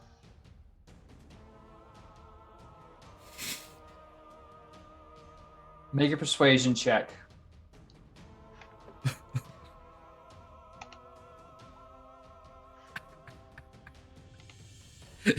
$19. Shrugs, picks up its bowl, and refreezes. The statue will legitimately take the coin in the bowl, look down at it, look up at you, nod, not seem quite nod, but more so just kind of like reform itself with its broken limbs, and will effectively deanimate.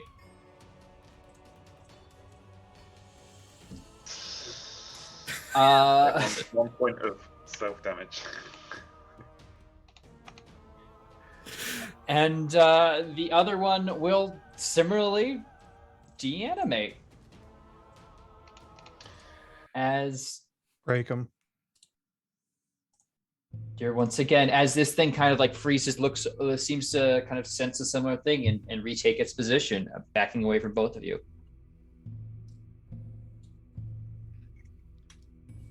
Though obviously they've lost arms. It was brilliant, Ponos. Well, I like to think so. Well. On to level 5? I mean, downstairs? That sounds right.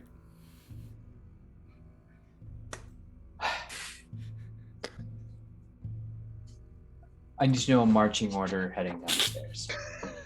Next to Ponos. Oh, let me clear this really quick. Next to Ponos. Okay, that makes it very clear. Who is in the lead? I Eliana. assumed Eliana. Here's my assumed order. Let me know if anything's wrong. Eliana, Leo, Threnos, Ponos, Tefera, Calliope. No, I'm second. You're second in line. Yeah. Means I'm third. Okay. I'm confident now. Both my plans have worked. I need that hat trick. It will definitely come. I Good keep times to rolling charm. really well all the time. You'll find yourselves in the south of this map. Jesus. As you make your way down, you notice the stairs are marked by dozens of hoofprints and human footprints, some of which track through haphazard splashes of wine, both purple and red. Something very familiar to those of you investigating a certain trail. A Bometrius horn? Perhaps. That sounds like a plot important detail. The tunnel leads deeper below the earth. Stone archways support a low ceiling of rocky dirt. Curtains of heavy roots and vines hang down from the archways, blocking your view of the way forward. What do you do? What are the odds that every vine we encounter grabs us? Push Yeah, through we good. fast. Just watch your step, and I'll as Eliana leads, she will be at the ready to just shank. Are you like expeditioning your way through, or? I'm having it like essentially where and mechanically speaking, I'm readying my action to, hey, if a vine decides to be a ding dong, I'm gonna stay at it. They're like, this is a thick mesh of roots and such ahead of you. Oh, You're gonna need to get to hacking. Oh, I can do that. All right. You cut your way through, eventually through here to this cavern. Feel free to move yourselves forward.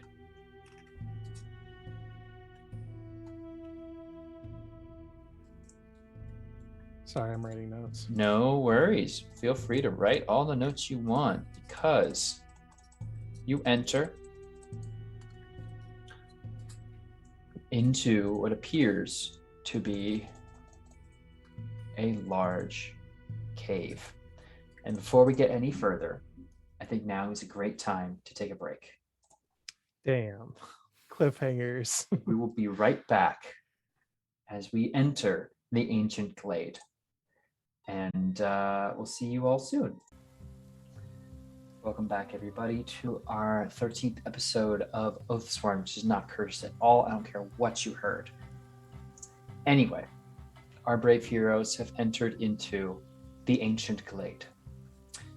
Eliana, as you clear this final row of branches and get a clear view for yourself, you find that you are opening into an expansive cave with a garden of strange ferns, fragrant flowers, and luminescent fungi.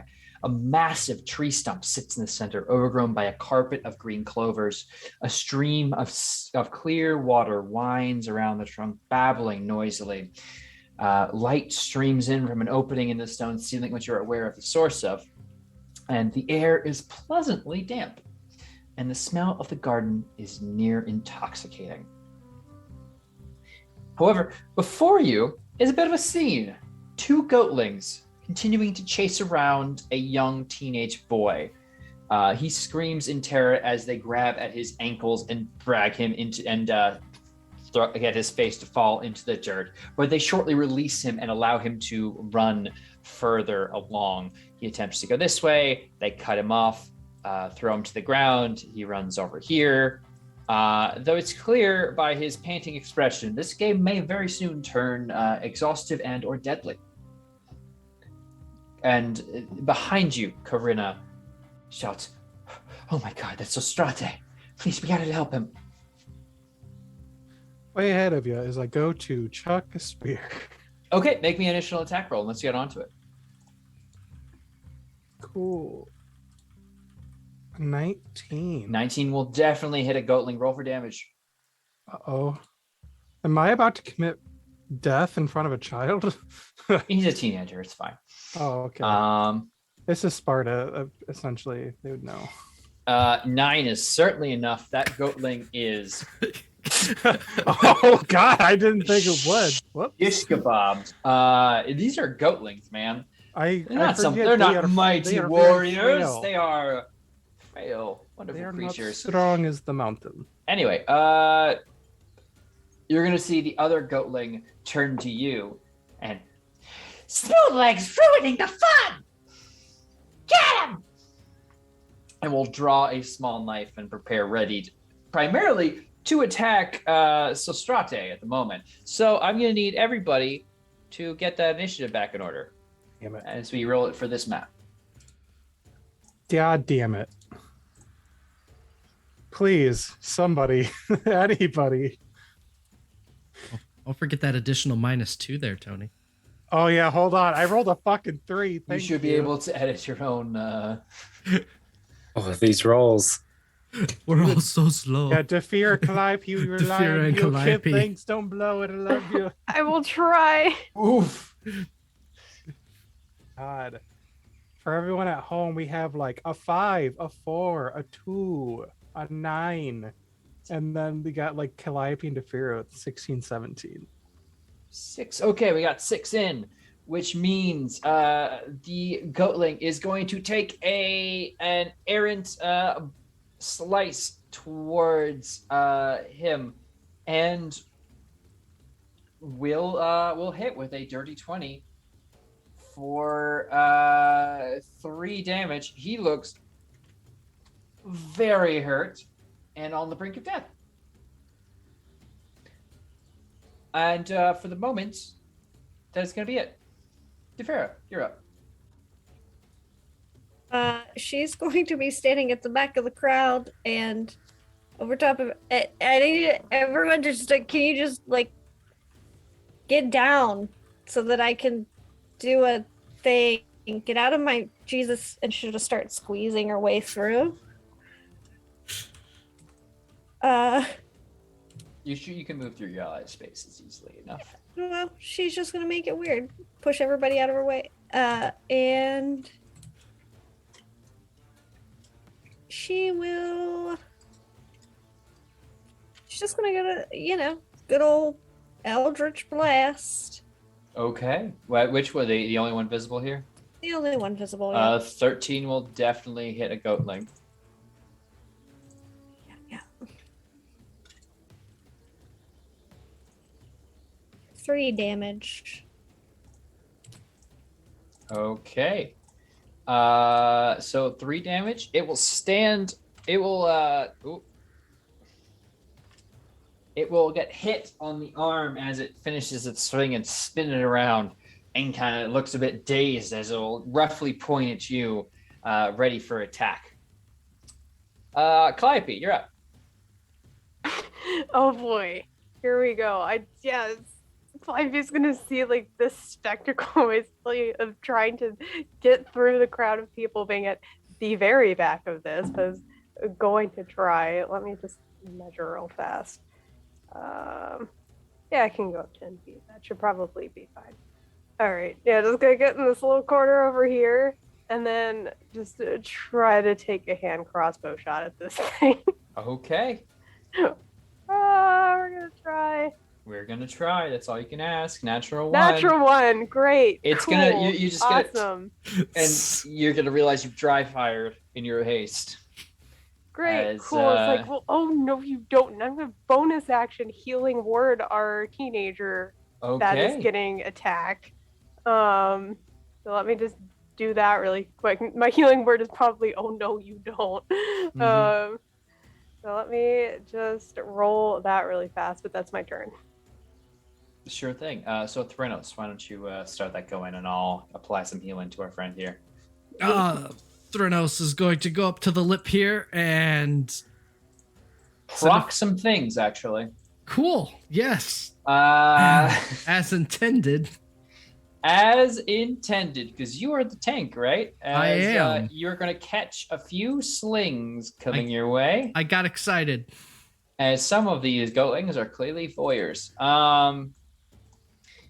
And so there's going to be a 15, yep, a 9, nope, and a 16. Yes. Okay, so it's going to be 5 bludgeoning and another 5 bludgeoning for 10 total bludgeoning as a bunch of rocks come flying your way. Okay.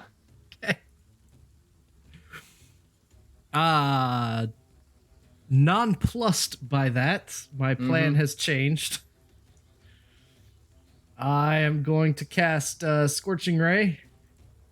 Quickened. Mm-hmm. That's 3 rays of fire, so each one is going to go toward the 3 that launched rocks at me. Okay. So that's the one on my left will be a 7 + 6, 13 to hit. Yep, that'll do it. The one in front of me is going to be a natural 1 that misses. The one to my right is going to be another 12. 12 hit?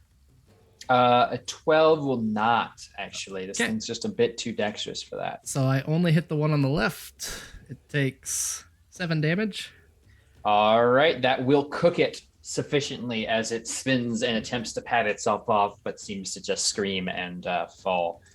And then I will use my action. These things are idiots. So I will use my action to cast Mind Sliver on the one chasing the boy. So an intelligence save from the idiot goatling. Okay, that's going to be a 14. That is exactly enough. Oof. Okay. Thrynos, pelted with rocks, is just going to be standing there, fire bolts going wide, just completely inept. And then, since he's now bloodied, is going to take a few steps back and just go, turn to Eliana, who's in the front, and say, "Ouch!" That's All it. right. Got a black eye there. And it's Eliana's turn. Actually, it's technically supposed to be Leo's because I had that -2 from goddamn chat. How the heck? Okay, gotcha. Oh, I 'Cause I had a didn't plus change it 2 to before. use. Damn it. I'll remember next time. Ripping pepperonis.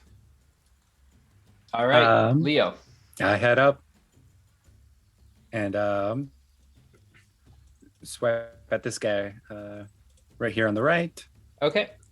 Just one quick thing as you do that. 24 will definitely hit. Don't even begin to worry about it, but you will be attempting to get another sling to the head for an 18 to hit, which I believe will connect Just hit, yep. for 7 bludgeoning. Is it clangs against your forehead, says some giggles from one final goat leg hidden in the shadows. But 24 will definitely do some damage. Roll me some of that. Yeah, no, you bisect this thing as easily as the this day is long. Just with a single kind of downward spike as you recover yourself, it is going to go down. Anything else on your turn? I point my blade at the one who just slinged me, and that is my turn. Mm-hmm. Eliana. You know, you would think we'd be more like ready for all these sling rocks after the damn squirrel. He's been training us. We weren't paying attention. Right.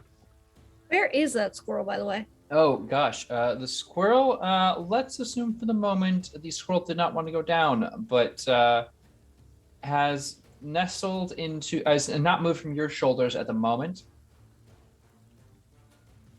Just from, because no one else has really seemed to want to take it up. Eliana's gonna kind of rush in, grabbing her spear, and then just gonna shank this man. Mm-hmm. Is shank away.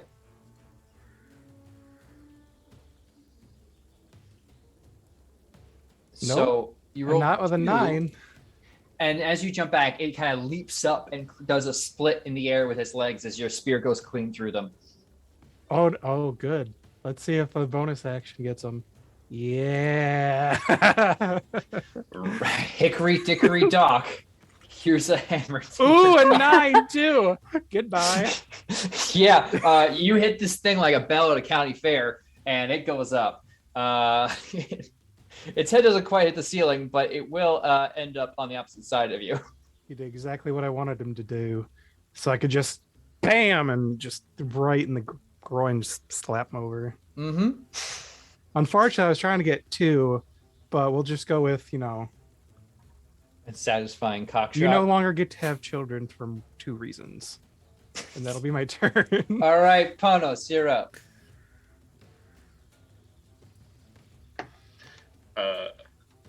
He's just gonna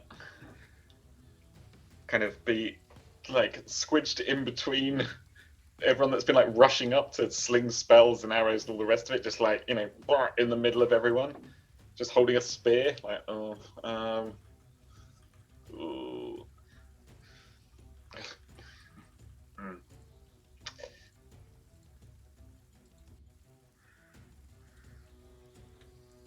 There. And I'm going to use my bonus action for steady aim to give myself advantage on my next ranged attack, and I'm going to hurl that spear. Boink. All right. Goat lad. Go stood for down it. there. Poor little goat lad.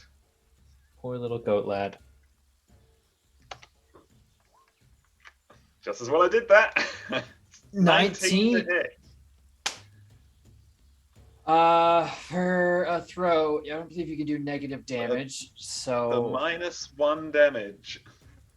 You heal it with the spear. Being stabbed You is very stab like, healthy. this is my healing stick.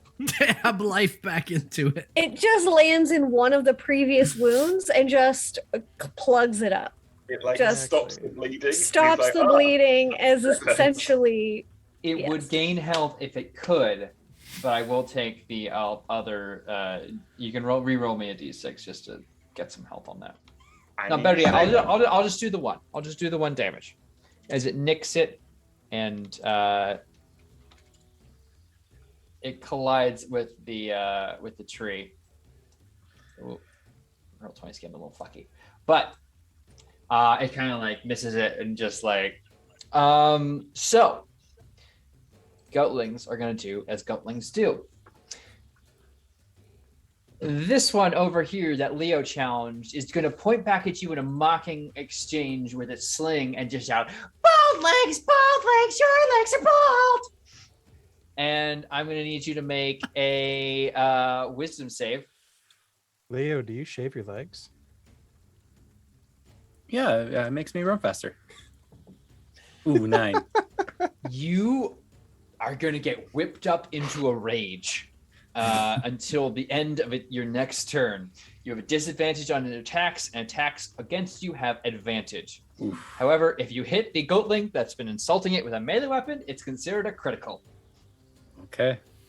So Just talking about my legs. the other one's Very gonna self-conscious point at about my legs. Eliana, says, I bet your parents love you, you idiot. And So do I really have to make a wisdom wisdom? save. Like, my parents do love me. Yeah, make a wisdom save. For It's wait, still- what? I'm not even being mocked. It's like they're just stating a fact. Yeah, get fucked with a 19. love you, and they're dumb for doing it. Yeah, you're right. Okay, 19. Yeah, no, you're stone cold. Eliana's got no handshakes. Look at that, solid killer. But that's gonna be their turns because everyone else is dead. But Corinna will rush forward and will help escort her friend Sostrate out of the way of danger towards the cavern over here. So you can assume Sostrate and Corinna are in the same space. Defera. She's just going to move up a bit. And against this guy right here, she will take a different route of action, and she will toll the dead. Ooh. So I will need a wisdom save, please. Well, famously very wisdomous. That's going to be a 12 from the goatling. It misses. Oh. Is the target missing any of its hit points? It is not. It's in good health, though very slim health nonetheless. Lame. You see its whole body shake and quake in fear as it does not quite die, but seems to be on very shaky hoof. Anything else for your turn? All right, Calliope. Oh boy, we're gonna try this again. I'm just gonna go up here and just take a shot at this one over here and see what happens. Okay. Hopefully I roll higher than a 1. The That's ever the goal. elusive goatling. That's the goal right now. Higher than a 1. This thing's been missed 3 times. An 18 Okay, for okay. 4, believe it or not, is exactly what you needed as you Let's get go. hand crossbow, and just clear this thing right through the temple. And it falls down dead. Anything else on your turn? That's gonna be it. Okay, Threnos, you're up. You hear the taunting of one goatling left. Threnos is going to take a look at his bleeding wounds and wish that this wouldn't keep happening to him. Stick his head out enough to shoot a firebolt that way. That seems like an appropriate thing to do. Okay. There's the button. 14's enough to hit. 14 is enough to hit, believe it or not. For a solid 10 fire as I torch the little. Massive overkill. This thing goes spinning in the air from the impact and sizzles like a fine rack of lamb. And Yep. And then as a precaution, I'm gonna just put on and leave Shield of Faith on myself until further notice. okay. You are left in the emptiness of this cavern. Only the light of the sun coming down on you, as well as a small series of candles, incense kind of things lit on the tree stump here to provide light. Well, we got the kid out of there, right? Is he okay? He looks haggard and currently kind of nods back to you. He just needs a second to recover. I think he's still on a bit of a journey. Speaking of, and I'll kind of walk up to Threnos and just kind of lean in closer and look at him with all of the bludgeoning of sling.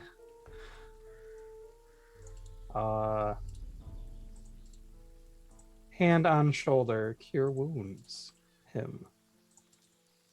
I'll Oh shit. take it 10. back to max health. Hurrah. Thank you, Eliana. Appreciate it. No problem.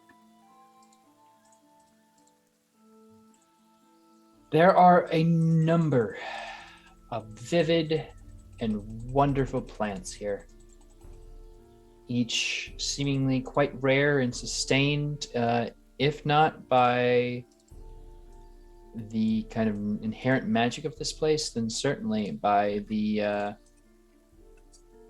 wonderful atmosphere that's been created through the mix of warmth, moisture, and light. I'm gonna take a look up. How high is the ceiling here? About 50 feet, I'd say. Okay.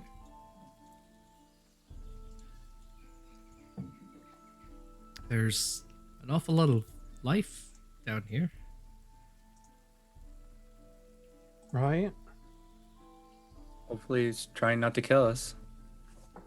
So far, it has tried to kill us. So far, all you've got is a big dead stump lit up like luminaria.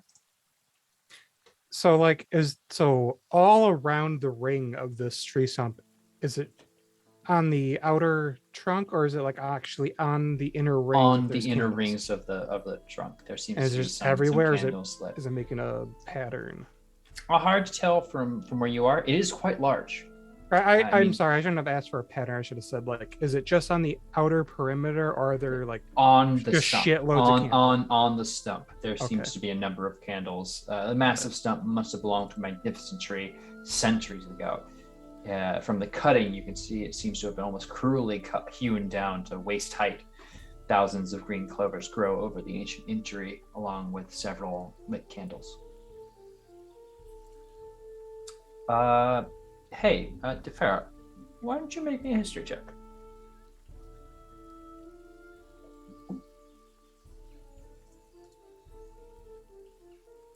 Carry on.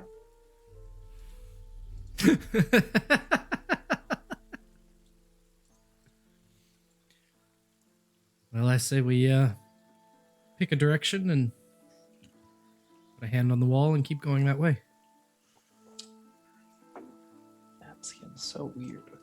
Yeah, I asked the teen boy, it's like, do you know where the rest of your friends are? Waterfall. They rest, ready for initiation in the waterfall, but and his eyes, you can see his pupils are heavily dilated and wide, and he's kind of seems to be coming down from something. Could I maybe do a perception check to see if I can hear this waterfall?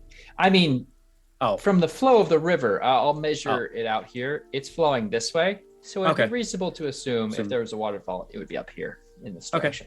sweet. Yeah. And I say, hey, let's head right. Sounds like a plan. Okay. Let me continue to move yourselves in a reasonable pattern of not jumping too far around, and I'll reveal this as you move forward. Is anyone stopping to investigate the plants? Just for science. I think Calliope would, actually, after seeing his reaction. Do you have a proficiency in nature? No. I'm jack of all trades, though. I have a half proficiency. There are a number of beautiful plants, some of which you swear must have some sort of either healing or poisonous qualities, though with how much you know in a jack of all trades, you don't know enough to brew a potion from them right off the bat. Same would have proficiency with the poisoner or healer's kit as well. I'll throw that out there. Y'all just the most unskilled group of people in the world. All right, cool. Skilled and always contending. I need to rewrite that. Well, I'm proficient with the disguise kit, so that's what counts.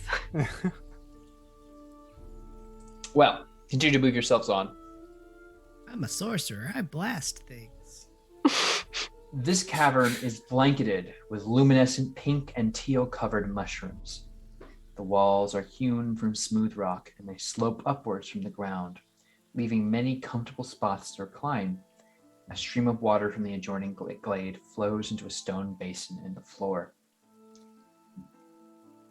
Here you see a number of what appear to be similar types of mushroom fungus, as well as a group of around, let me get the numbers on this right, 8 teenagers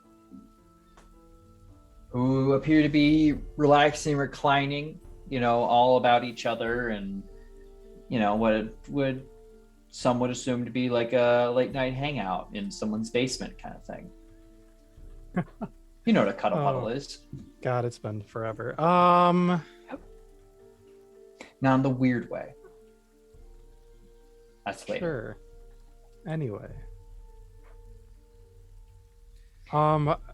Curiosity, how is this like river, like deep, or is it just like flowing water? Flowing water. It's a stream more than a river.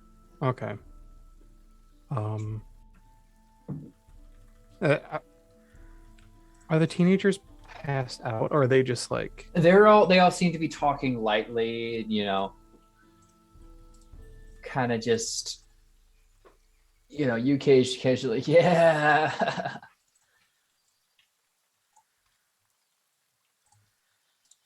And they just seem to be enjoying each other's company and doing that teenager thing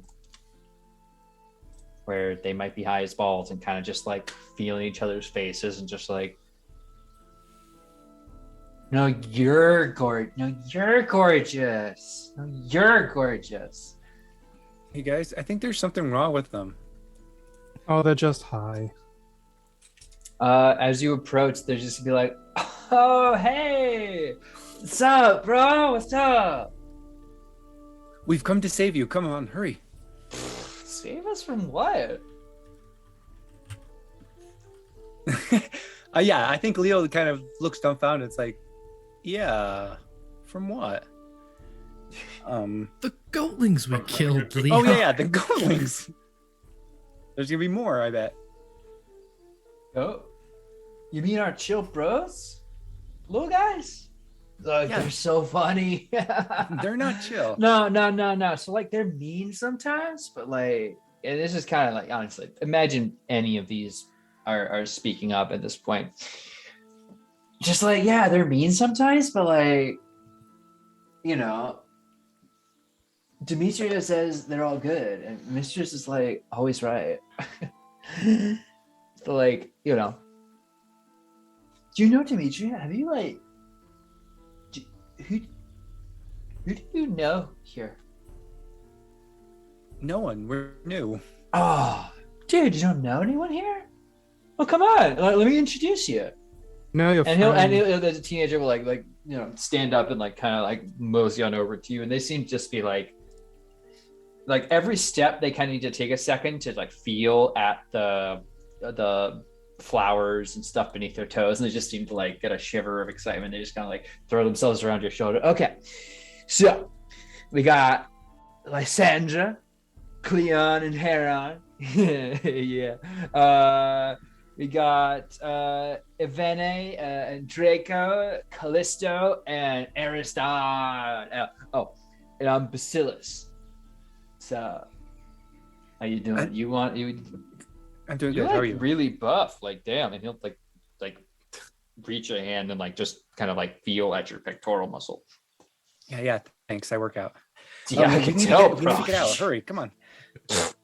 Why?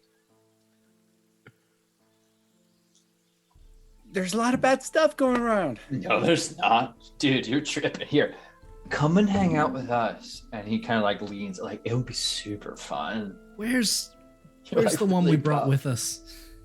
And yeah, Corinna Collect your.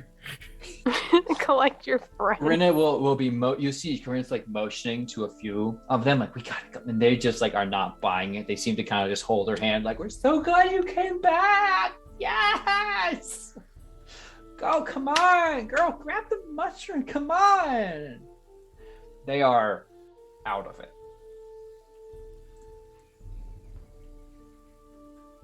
Guys, any ideas? I think I could only carry 2 if we knocked them out. Leo, just leave them be. They're fine here. We just need to go deal with the issue. No, there's no issue, bro. And again, this teenager is like at this point has flipped reverse. So when he had his shoulder around you like this, he is now flipped, and he's basically like leaned his chin on your on your opposite shoulder. He's like, look, we're just gonna hang around, and then Demetria's gonna initiate us, and it's all gonna be so good.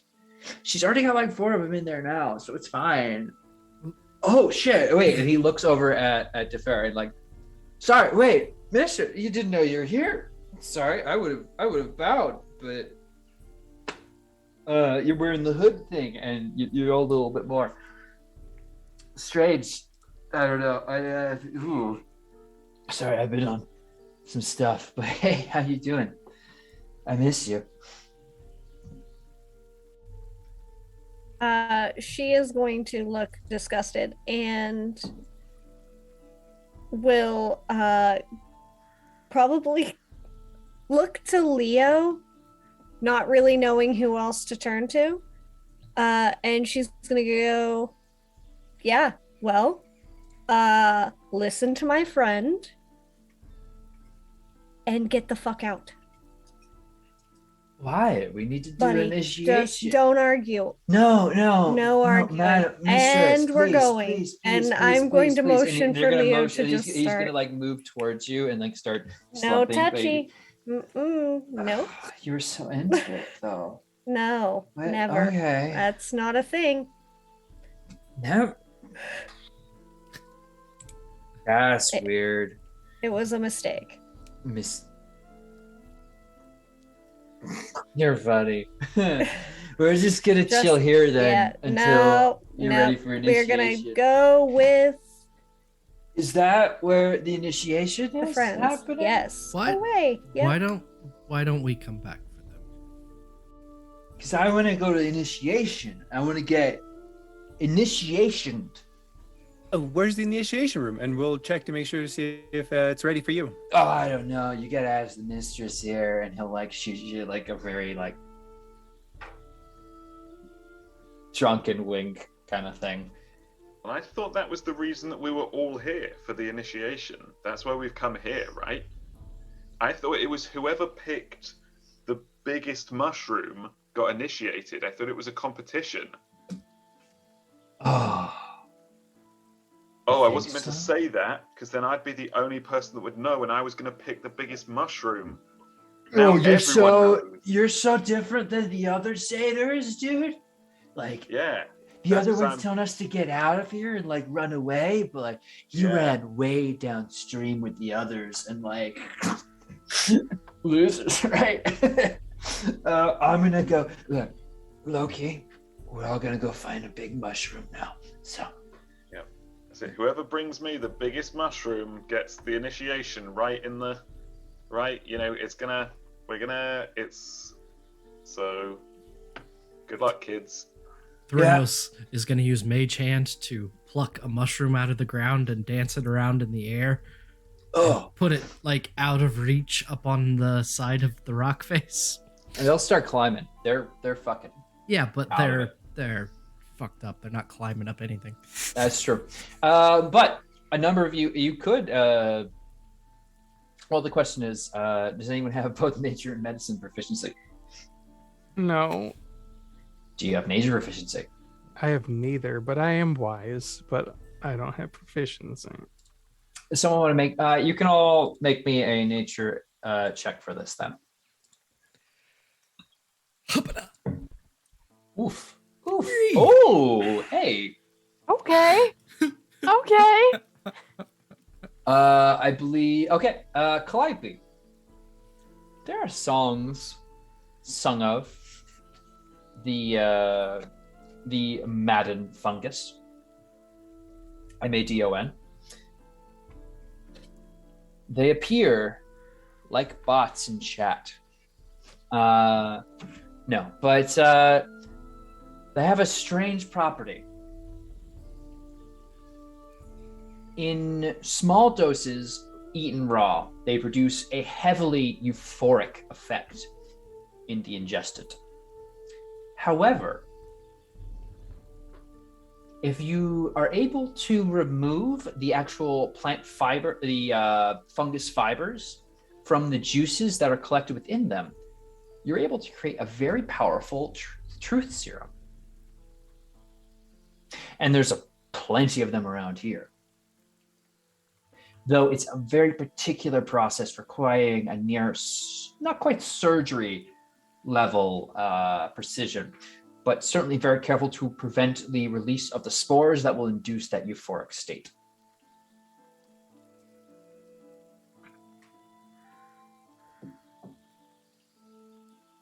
Mm-hmm. And would I have like any insight as to why there might be a bunch of those here? Like, do I get a bad feeling about a large quantity of them? Bad feeling, not so much. I'd say more like from the variety of other plants around you. You know, like you know, the Ethereum plants, the aconite, the sunroll berry bush. You know, this seems to be a shelter of sorts for extremely rare plant types. That the particular climate created here allows for the cultivation and harvesting of some particularly strong and rare plants, basically. This appears purposeful, if not the initial intention of this glade.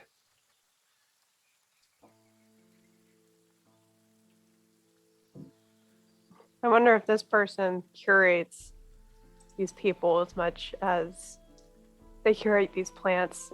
I don't like that there are already some up in the initiation room. We need to figure out where that is. I agree. And Leo heads over to the waterfall. Hey, where are you going? No, you don't want to go up the waterfall. You want to head downstream and chat with that other satyr. Ow. Satyr, bro. Just clocked my desk. Okay. Satyr, bro? Yeah, what's his like... name? He's funny. He's so weird, dude. Like, he's like, you need to get out of here. It's not safe. Run away. Dude's full of jokes. Anyway, if you want to stick around, like, I can help you out of that toga and armor, like, real fast. Let's let them stew for a bit and head down. Okay. I'm really good at the clasps. I bet you are, young man. Yeah. You call me whatever you want. And he'll just like pass out over on his side.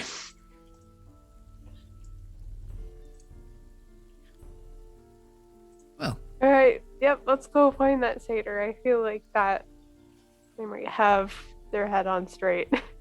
And I'll look to Defear like, oh, the mistress. yeah. Any clue what that was all about? Yeah, mistress. Oh, that's not necessary.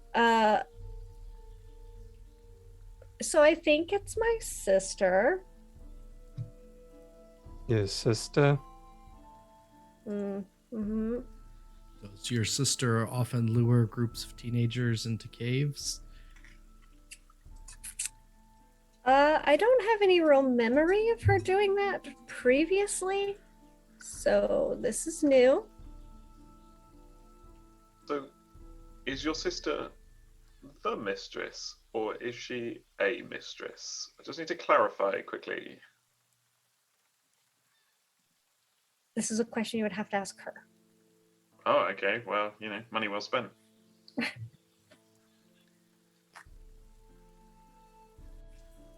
Feel free to continue moving yourselves on. Yeah. Yep. So, I would ask, Tefera, the thoughts have obviously this whole trip kind of been vaguely around your sister moving down here and being confronted right in the face with the fact that your own blood might be connected to this kind of strange cultic situation. What does your most recent memory of your sister look like? What was that relationship? She's your younger sister. Well, considering most of my memory probably at this point feels like she tries to convince herself of things. She's not entirely sure. She's aware of what is real and what is not, but a little bit more of the like she probably romanticizes the things she remembers more than she probably should. But she has a memory of her and her sister just, hanging out, reading. They were a pretty affluent family, so they were educated. Just kind of like talking about boys and doing all of the normal kind of like 20-something, early, like young girl things. She seemed pretty normal, so Tefera is probably panicking a little bit to some degree. Okay. And heading down, you can move yourselves all a little bit further. Unless anyone wants to stop and say anything, let me know.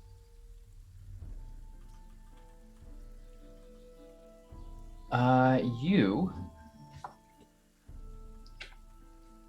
page here. This small cavern is overgrown with living roots and vines. Flowers of every shape, scent, and color carpet the floor, overwhelming your senses. Several oak trees also grow, breaking upward through the partially collapsed ceiling. A stream of water from the adjoining glade trickles through here, and you see two satyrs and a dryad sitting in what appears to be a small picnic, all conspiratorially gathered, whispering amongst themselves.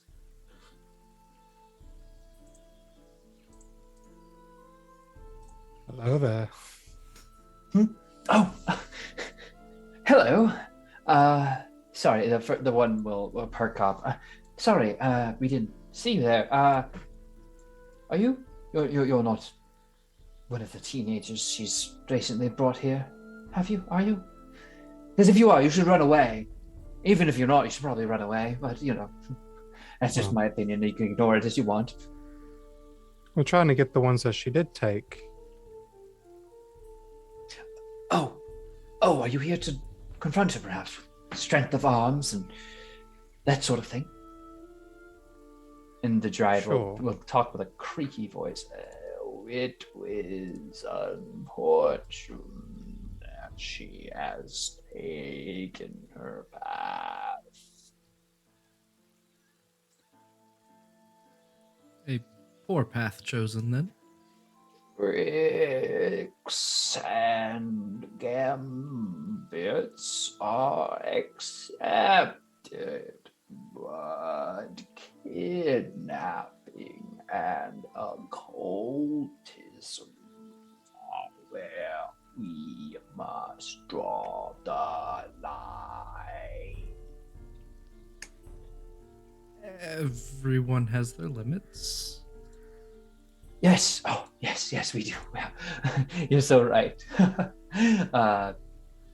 Sorry. We are trying to convince her to maybe stop what she's doing, but she's been quite firm that she knows exactly what she's doing, and the mistress is all certain, and it's her mistress, not her, the mistress. I know it's confusing. Sorry, I talk a lot when I'm confused and just kind of babble on. So, you know what I'm trying to say is, if you could talk sense into her, you would.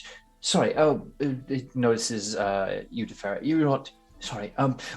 Sorry. Was this a trick? Was this a game? I'm terribly sorry. I'm really bad at. No. Why do you look like her? That doesn't. Sorry. You look great. It's not a problem. You look wonderful. It's not an insult. Sorry. You look a lot like her, and. Yeah, I'll, and he kind of retreats behind the other two.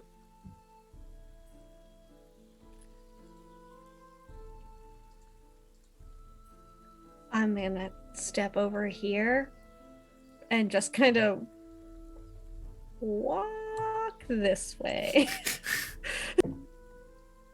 Okay. Everyone else, what's the move? We're gonna follow her. No, wait. You should, before you go in, okay, you should get out of here. Don't go further. Run away. Why? Because it's dangerous. She will hurt you. She's already hurt people. She turns them into those things. And that's what the problem is. Look, like my friend was saying, and he's like motioning towards the dryad, who appears to be mostly a bark. Look, as my friend here was saying, sorry. She apparently swore vengeance against the Five, and now has signed on with Thylea herself. So, you understand if those of us who are in the forest are a bit hesitant to allow her to continue. Mm-hmm. Well, So if you could go and explain the situation to her, I'd be very grateful. If your brave band of strong, well-muscled adventurers in powerful armor could go and maybe convince her. Mm-hmm. we'll head that way. Oh, no, wait.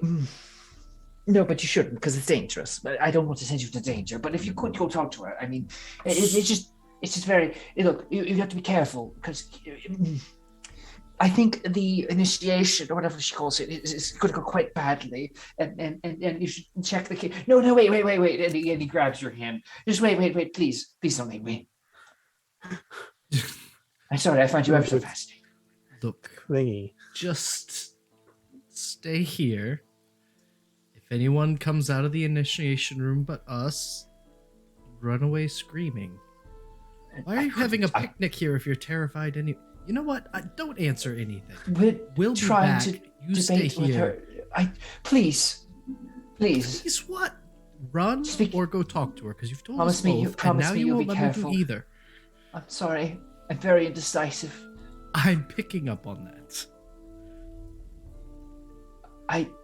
I'm sorry. I am not a good person or a good satyr at that. I'm sure you are a fine example of a satyr. You It's think not. so? No. I'm so. My friend You- says you're not. Your friends might be right. Yep. why don't you sit here and think about that and the decisions you've made with your life while we go do something else? Well, let me show you what this fellow looked like anyway. Yeah, right, nerd. So you said there was a picnic nearby. They have a small kind of gathering out. It's a lot of herbal foods and. Okay, I was just wondering like how many choices there were, because just in terms of food, there's probably a very large spread if they're that indecisive. Lorraine certainly seems to be, but yes, there's a nice little spread going. It's a lot of natural vegan food. So like, imagine if I ate Cole to a party. And this is Cole? No.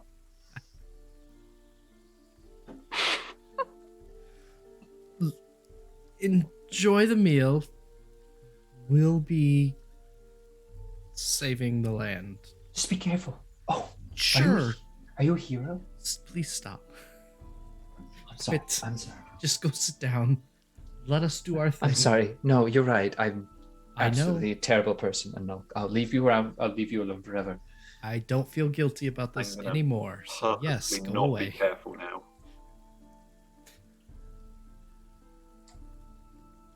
Walk quickly past Ponos and go, how many satyrs are like this? Satyrs are the worst. Literally like the worst. I've never met a satyr that I've liked so far. I think I've met exactly one at this point, because either the goat-headed ones are crazy, or the other goat-legged ones are crazy. Is it the goat thing? It doesn't help.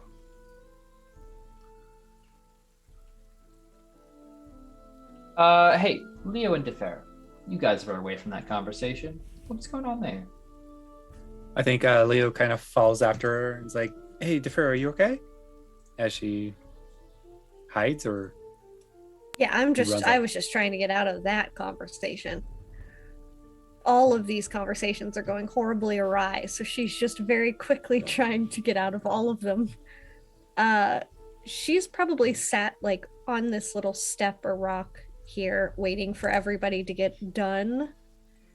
And she will just say, yeah, I mean,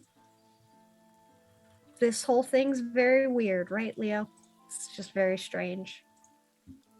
Well, no, like, your sister's here. That's exciting. She might be in charge of a cult and doing horrible things to teenagers, but that's besides the point. That might actually be the point. No, you're right. I'm sorry. Yeah, that's okay. We are gonna have to figure it out, though. And she's going to take the squirrel and be like, do you want him back yet? Chucks him out at you. Yeah, no, it's like, oh, no, thank you. As I put him on my shoulder, knowing full well he's very aggressive towards me. And then... Yes, I know you love it. And then I grab Mikros from you as well, as he was kind of like... Oh, no, he can stay. He's fine. Okay. No, leave me. Her hair is an excellent conversationalist. He likes you. But do you know what you want to do when we see your sister? I suppose attempt to talk to her. Okay. I would say not kill her, but also maybe we should give the squirrel back to Ponos. He seemed most successful with it. It's fine. It's just the ringing in my ear is getting a little... I'm just going to grab it again and remove it again and just hold it. Just like As kind we of have like a serious hold it now. Yeah, it was just really distracting watching him do that to you. So. Yeah, no, it's fine. It happens. But yeah, no, if you want to talk to your sister first, we'll make sure that nothing happens unless,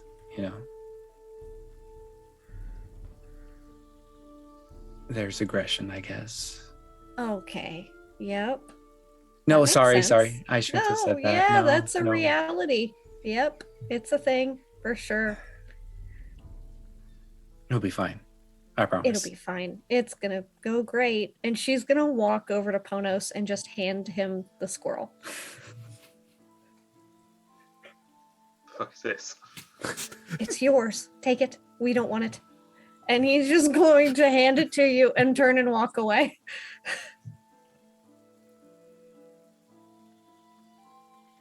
Gonna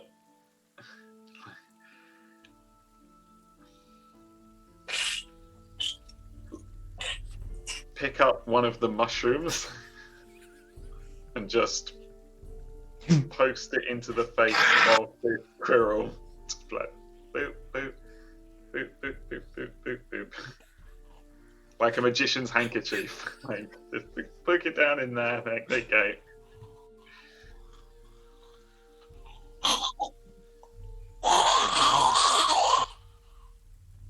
Is it dying? Excellent question. Give him a couple of squeezes. Just, Bring him out. just high as a kite. Oh my god. Yeah, just get this squirrel blissed up and then just like chuck him in the bear mouth and then we'll crack on. Gonna get this squirrel hooked on opioids. What the fuck? Oh no. Here, I'm if a I'm man this of cool nature. flower, it makes you pass out. It might be a little addictive, but it's fine. It's like having an addictive personality, except this is hard drugs. So I guess that's different. It'll be fine. Okay. So, as you all regather, and you drug out your squirrel, who nestles into your hair.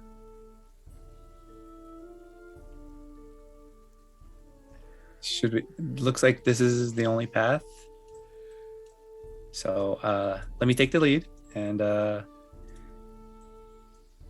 be fine. Everything will be fine. And You Leo, show that you should take the lead. Last time you waded through a bunch of water and had a bunch of slime and... well, you waited in front of a bunch of gargoyles that were clearly out to kill you. And he turns around and walks off. Oh, boy, you're lucky you're walking because you're going to get fucking clapped. I hope... no, I'm not going to be mean. Nope. We're choosing to not be mean. The torchlit corridor descends for about 100 paces. The walls are decorated with ancient, colorful mosaics, which depict vignettes of 6 armed warriors, farmers, and priests. There's a door to your left and a door to your right. Ponos and Eliana, it's your left. So the group, you make a perception check.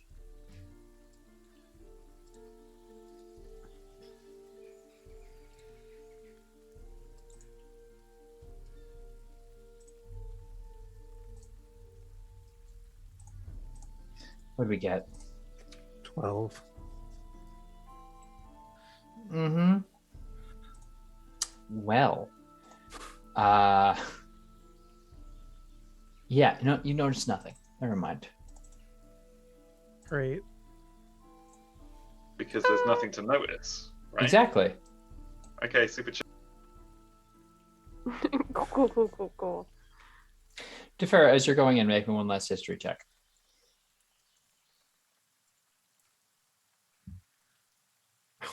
Oh my god. Why that one? I thought Ponos was the cursed one. Is that 3 Everybody is cursed today. There's another natural one. Carry on. Leah, There have where are been you going? so many ones. Yeah, I think yeah. he's taking the lead, Good and he's gonna do the Leo thing and see the door, open the door. Okay, allow me to illuminate this room. As you enter, The small stone Oh. chamber has been made warm and comfortable with feathered pillows and animal skins. A bronze lantern hangs from the ceiling, bathing the room with a flickering golden light. Aromatic incense smoke rises from a brass center, although this doesn't quite disguise the smell of goats. A pair of maenads are present in the chamber and seem to be feeding themselves and a quadruplet of goatlings.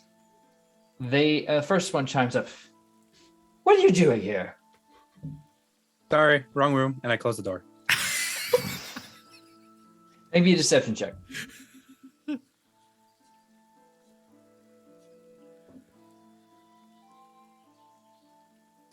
Eight.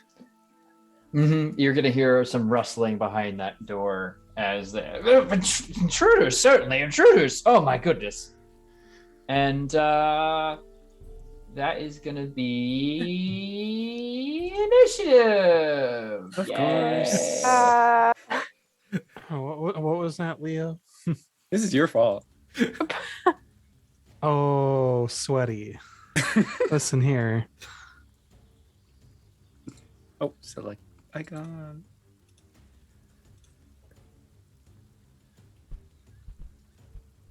Seven. Gee.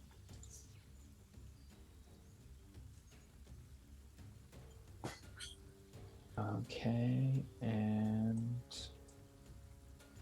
come on, character sheet, load for me, please.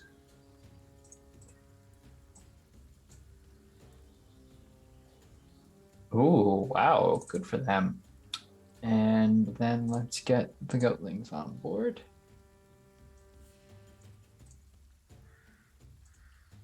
As they roll a 9. All right. So we have everyone in here. 1, 2, 3, 4, 5, 6. All right, looks like everybody. So we're going to start with the maenads, who are both going to move up to the door, kick it down in reverse, or rather pull it open, and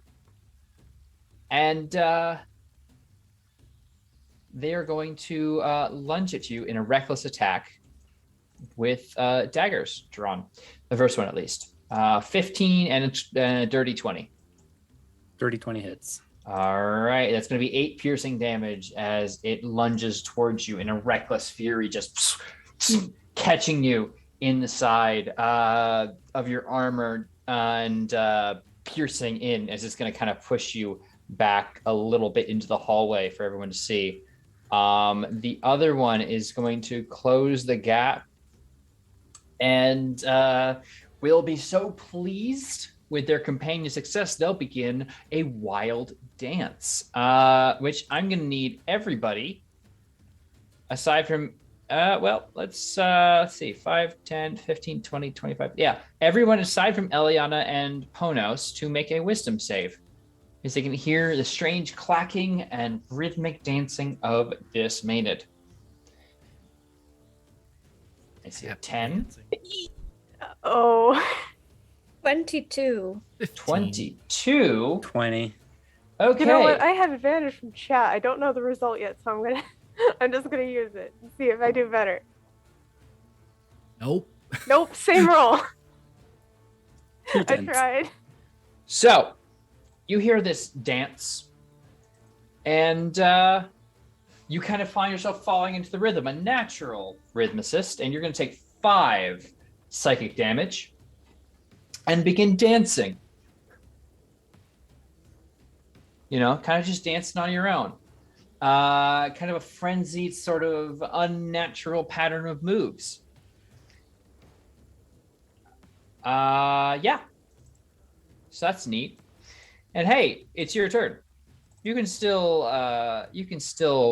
move and make your attacks, but at the end of your turn, I'm gonna need you to make a charisma saving throw. Okay, cool. All right, I'm just gonna shimmy on up here, and yeah, I am going to take out my lute and start playing this like almost like very suspenseful set of chords. Exactly. And she's just going to begin weaving this distracting web of words, saying, "You're walking in the woods. There's no one around you, and the mushrooms are red. Out of the corner of your eye, you spot him. Shia LaBeouf. He's following you about 30 feet back. He gets down on all fours and breaks into a sprint. He's gaining on you, Shia LaBeouf. And I'm trying to cast Enthrall. I need some wisdom saves. Okay. Wisdom saves from everybody, or just our enemies, because they're all in range, and I can choose who I'm trying to enthrall. Sweet. Okay, so all of them. So I see a 9, an 11, a 6, 0, an 8, and an 11. Okay. Well, cool. Oh wait, it's a different DC because it's a racial feature. So the 11s will pass, but everything else is gonna fail because it was below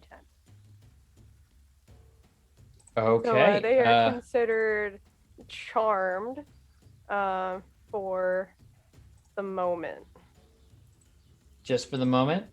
All right. Well, at least it lasts for a minute. This is I'm gonna just go trying well. to like distract them and not make them attack the homies, you know. Mm-hmm. Okay. So, Frenos, you're up. Thrynos is going to step right here. Is that enough to see a goatling in there? I'd say so. Same with this Maenad there. I'd say you could see the goatling and a bit of the Maenad. Yeah. All right. So if we start. Sorry. Calliope, make me a charisma save. Oh, right. I gotta do that. Hopefully I will do well with my +7. 21. Okay, you break free of the dance. Oh. I will. We'll do this Maenad here in the doorway. Okay. One feather will materialize over its head and pierce its forehead to cast a mind sliver. Intelligence save going through. That's gonna be a 3. Save 3 is terrible. That's a I bad know. roll. I mean, that's just They're very not drunk good. on power. But 5 is 5, certainly gonna do some damage to him. and then minus a d4 to their next attack. Oh wait, no, Oh. save. All right. Anything else on your turn? No, I'm cool. All right, Defer. Tefera is going to just shout at this guy.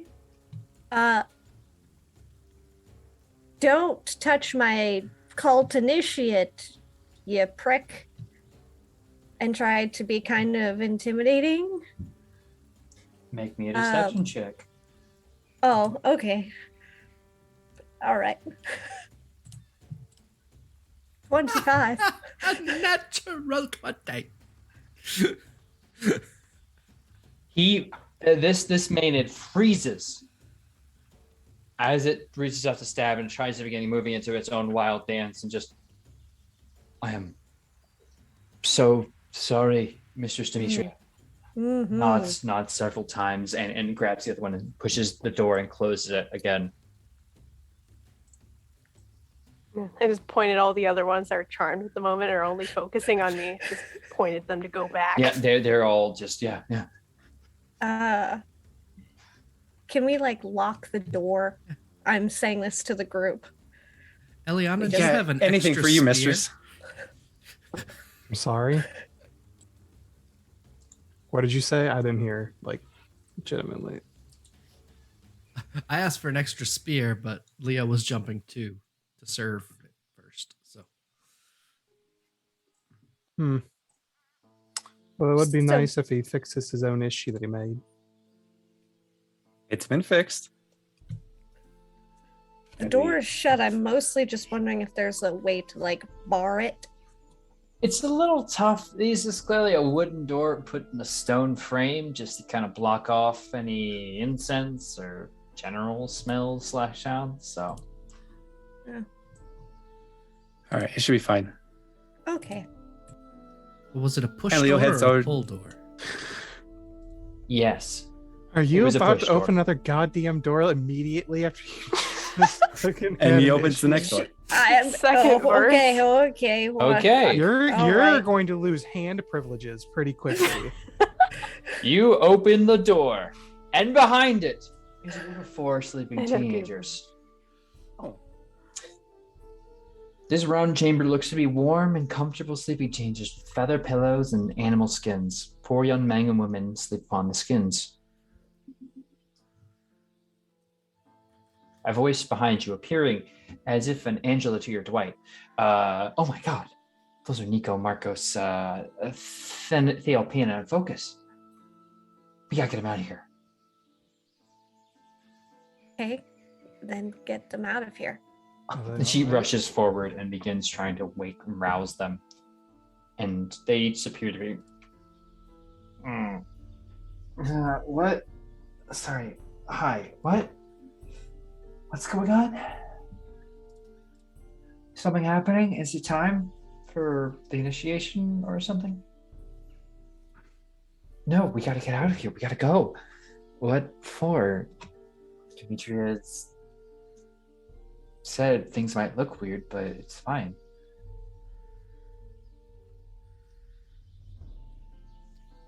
Theranos will lean over to Fira. Stick your head in there and dismiss them. Okay, sure. And she will stick her head in the door frame, just like very Three Stooges-esque. No. We have canceled the initiation. The weather isn't right. Lutheria is feeling a lot of feelings. We're gonna explore this another day. You should go with your friends. They are currently trying to pick the largest mushroom. We would like you to join in the hunt. That sounds silly. No, All it's mushrooms very have the same silly here. effects. Everyone knows that. No. You're doing make, great. Make a deception You check. should just fuck. With advantage? No, just She a regular looks an deception. awful lot like her 19. sister. She does, but To we'll be just fair, let- Defera is proficient in deception. She just doesn't like it. It just doesn't make sense, mistress. The mushrooms have the same effects. I know. Oh, No, but gosh. we need like a big one.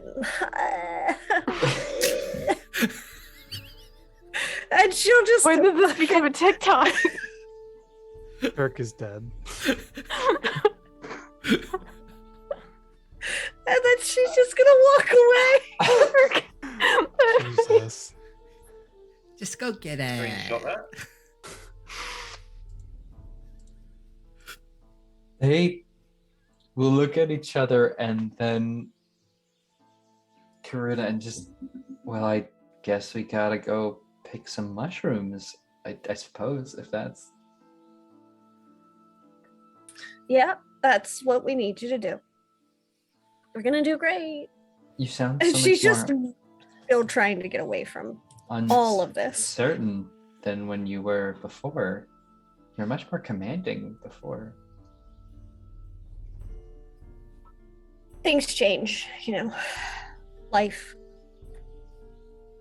You said Mr. Stratheri was always ready to go. I don't understand. No, she needs good 20 to 40 minutes. Gotta really work it out. Takes a while. Oh, Science. You don't have to worry about it. I'm asking for mushrooms, so Yes, of course, mistress. And they'll get on it. They'll head out and presumably join the others, and you're free to continue to explore the caverns, the hall rather, as it ascends. Eliana, get up there right now. I'm about to impale Leo's hands like into the door so he like can no longer open them correctly with how this is going. I hear You are some about to lose hand privileges. some opposition, so I stop, look behind me. Did you Okay, try no one says listening to stop? the door? yeah, no, wait. Okay. Sorry. I didn't know if someone said yeah or no. But Well, the fair's having a really genuinely good and easy time getting people to not attack and freak out and all that. Maybe have her take the lead. Oh, of course. Yeah. Just back her up. That's not at all what I want, but okay. Oh, well. You just She got won't. It's a good idea in Eliana's mind's brain. No, you're right. It's very much working well, but Tefera is not stoked. Listen, I will give you guidance. She will take a deep breath and open this door. This chamber is filled with the smell of roasting meat. It is a kitchen of sorts with stone and wooden tables for preparing food. A large bronze oven dominates the north wall, blasting the room with heat. And you enter, you already feel that wall of temperature increase. It's fucking burnt! Come on! Wake up! One goatling shouts at the other. And over here, where's the fucking sauce? It shouts back at him. And they appear to just be having a wild argument. Over here trying to prepare the mistress's dinner, and you're fucking about. Come on! I'm just gonna stand there watching. Oh, fuck me! She's shouting up now. She isn't she? Come on! Pull your head out your ass! Pull your head out your ass! And they appear to be getting into it and shouting at each other. They do appear to just be shouting at each other in the same level of mockery. Carry on. And she'll close the door and just walk away. As the door closes, Thranos is going to use Mage Hand to knock something off the top shelf into whatever they're cooking. Oh, that's just fucking brilliant, isn't it, you fucking cunt? You do remember the words of Illyrius that you shouldn't investigate the kitchens. However, there is a hallway further down.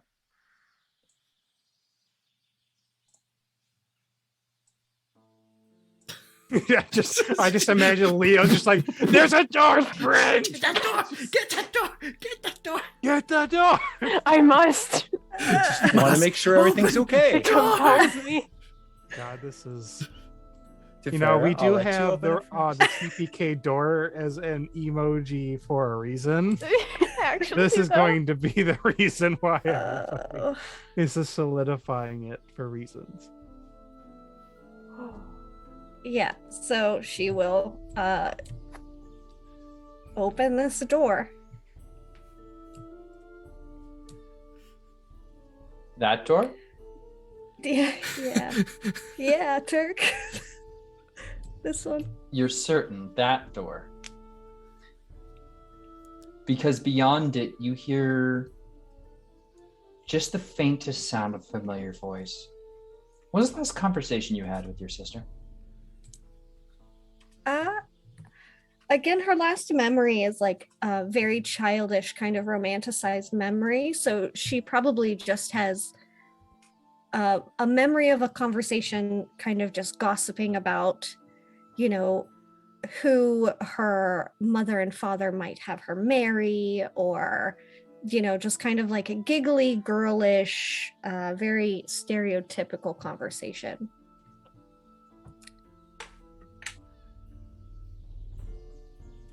And for question, is anyone else going through the kitchen door? Because it seems like we have a group hanging back. Oh, no, I just didn't want to be in the front if we're going to run into another thing that turns people to stone. I'm not good with the con modifiers. Excuse me, not every Adamus is a Medusae. Well, I'm not taking any Maybe. risks is all I'm Who saying. knows?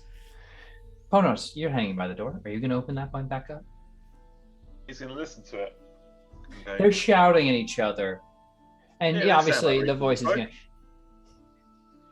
"You're supposed to boil the human leg, not fucking stew it, you idiot. Hot pan, olive oil, olive oil, olive oil, more olive oil." I'm going to throw the door open and be like, listen, you lot need to come here and shut the fuck up, right? You need to listen to me. Right, grab that pan, not that one, use your fucking brain, right? Think about which one you need, think it through, and then do it. Don't sit there and tell me how to do it. Do it yourself, okay? Right, you come here. And I grab 2 slices of bread off the side and put them either side of his little goat head and go, you know what you are, don't you? You know what you are? Sandwiches! Yeah, exactly. And does the mistress want an idiot sandwich? No, she doesn't. It's disgusting. She And wants a I'm gonna dwarf step his neck. sandwich. Oh. Bam. Ah. It gets a bloody nose right already because goatlings are very frail creatures. And I'm gonna go now. Go and cook me a fucking meal that wants to eat itself. It tastes so fucking good. What kind of cut of the dwarf do you want? The flank. I mean, it's all one cut, really, isn't it? When you're that small. It is obviously blooming in your mind. They're about to serve human/settler flesh. So, do with that information what you will. All right, bang on. And they'll get back to work. And they're kind of in a mess. They're both occasionally working on something, working on some meat, seasoning, drying, toss a knife at the other person. And, some of them will grab the knife out of the wall and start chopping in reverse grip some vegetables. And they're both working on this big stew. I'm gonna start putting on a head chef's uniform. Yeah, you're just gonna, yeah. Like the big white and then the big hat on top of my bare head Oh god. with a squirrel blissed out hanging out of its mouth. It's just hanging out. It's just tosses not in the general direction of the pot.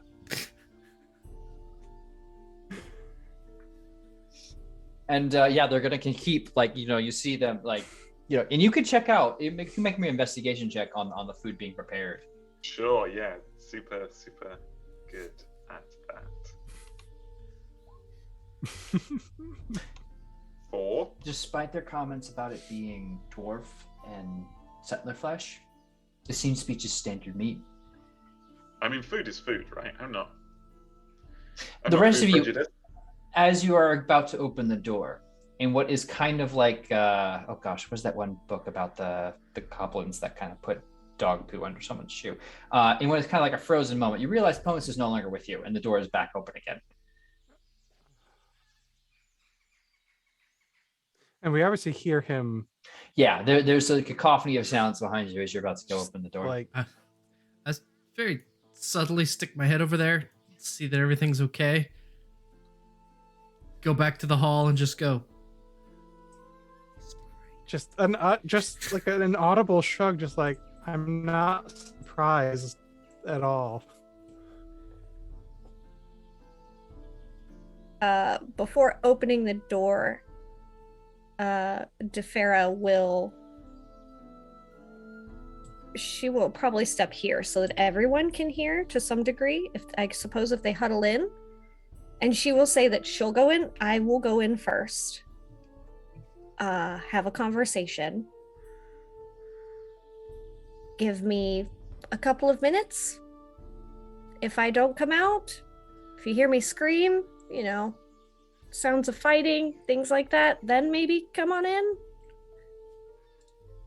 Do you want anything to help you? I kind of owe you. I still owe you life debt and all that, so I would at least like to have you live long enough for me to get that back. Yeah, well, thank you. I think. Yes. But no, not right now. I'm just gonna have a conversation. We're gonna see where she's at mentally.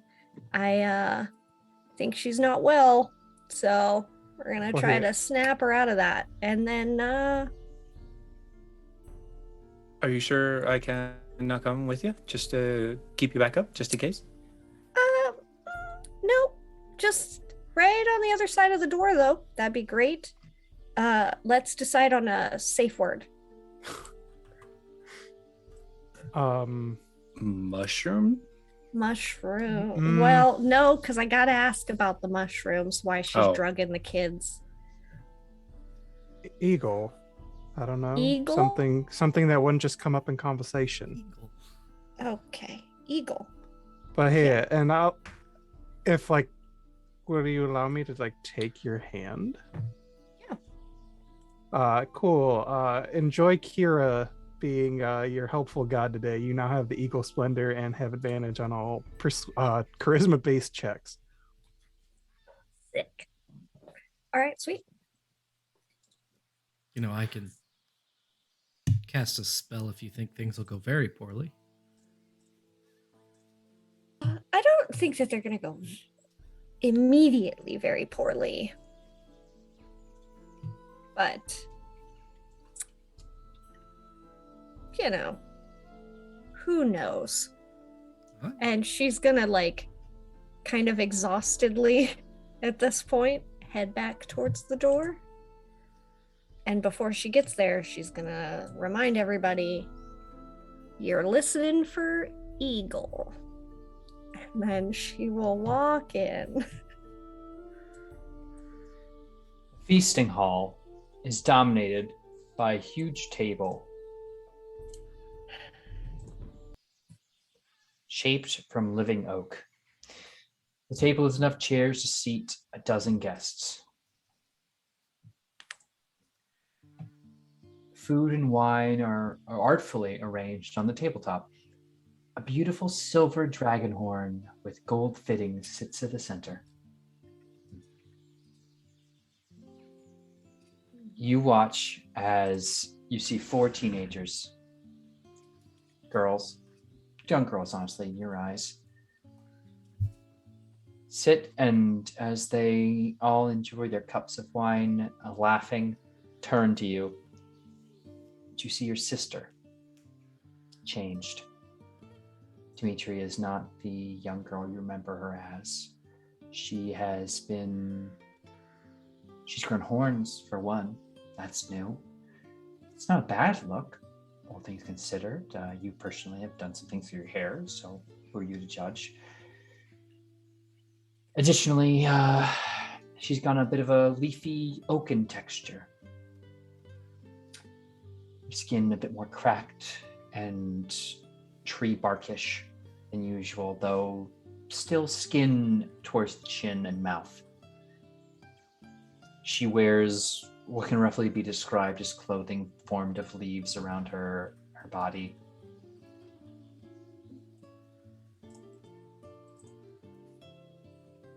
And she turns, of course, initial shock as you open the door, expecting someone else, but you watch her eyes expand, strange oaken kind of shape, flit open in an almost lizard-like. Sister,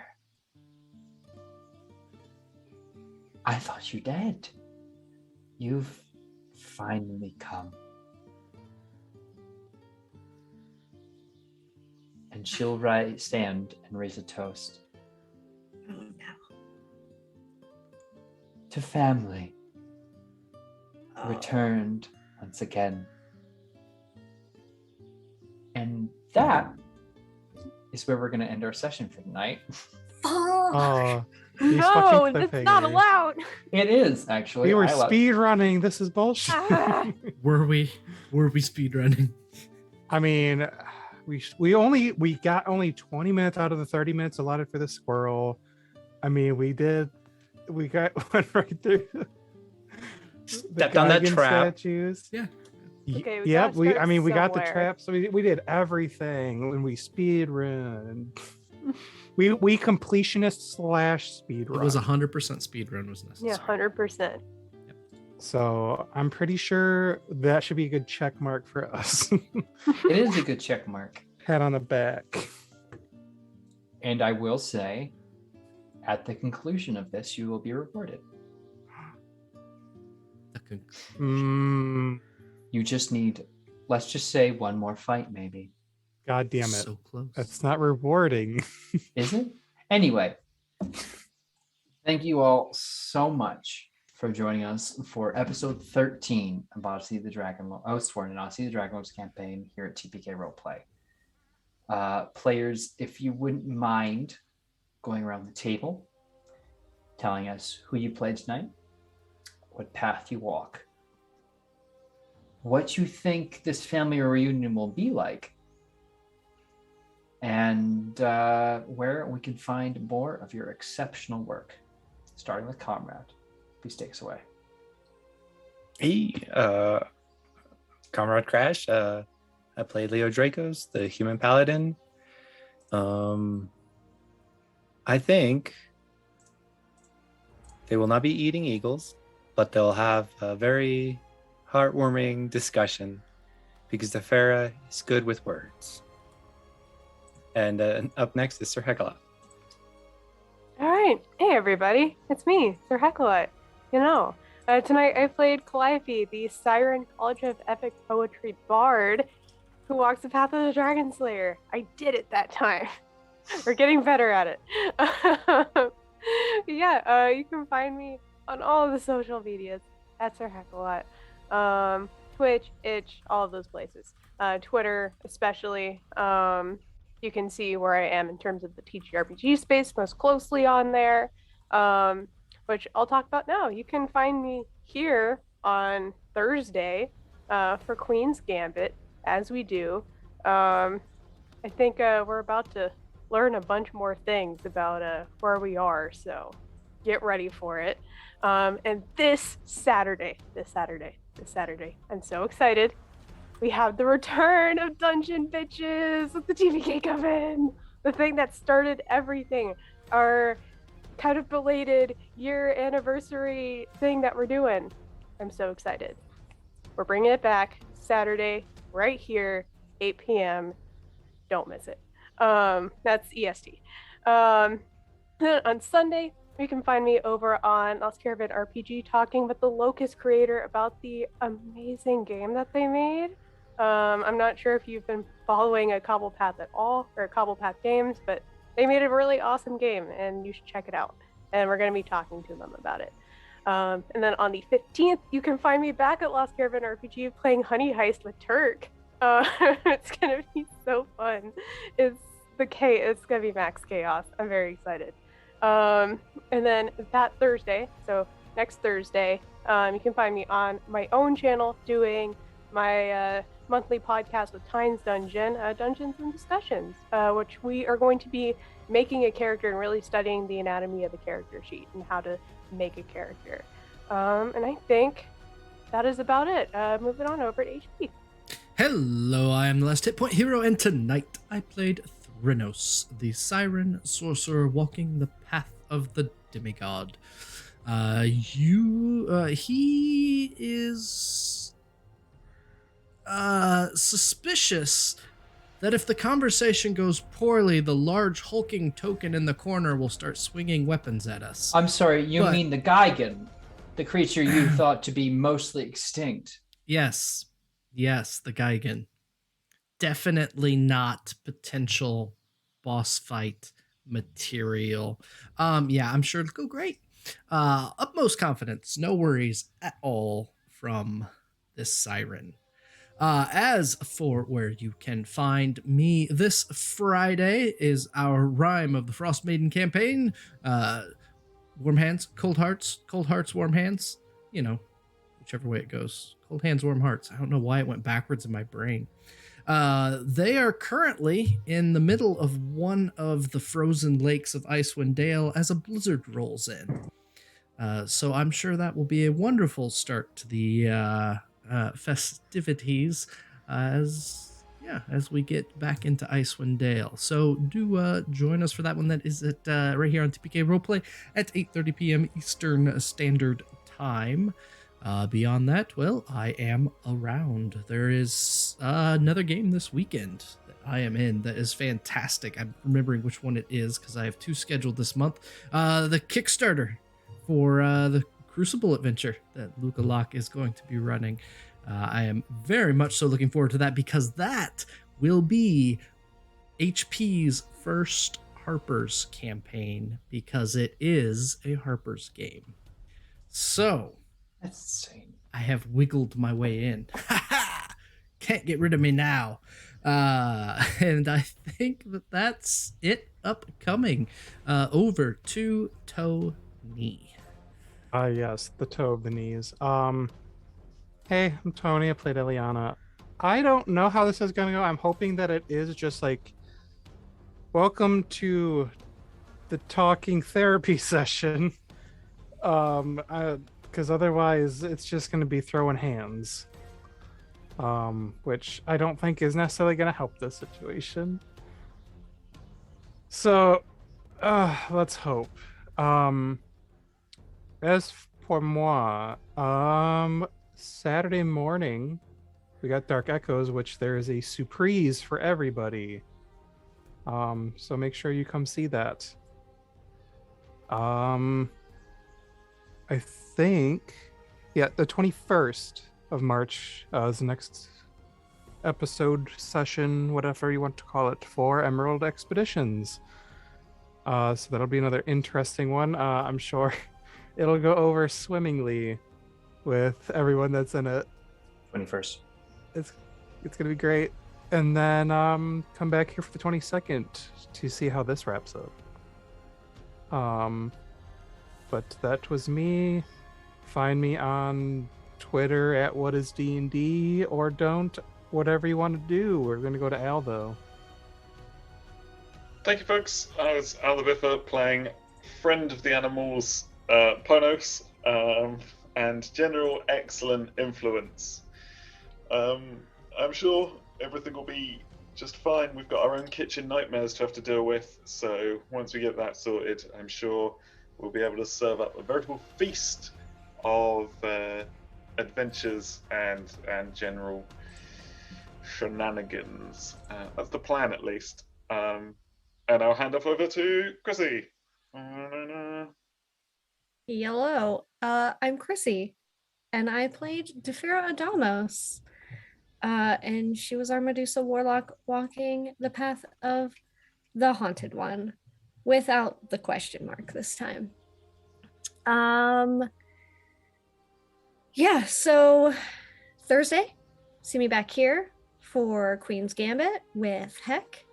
And then again on Saturday for Dungeon Bitches, which is super exciting. And I might try to make a TikTok, which will be hilarious and absurd, and we'll see how it goes.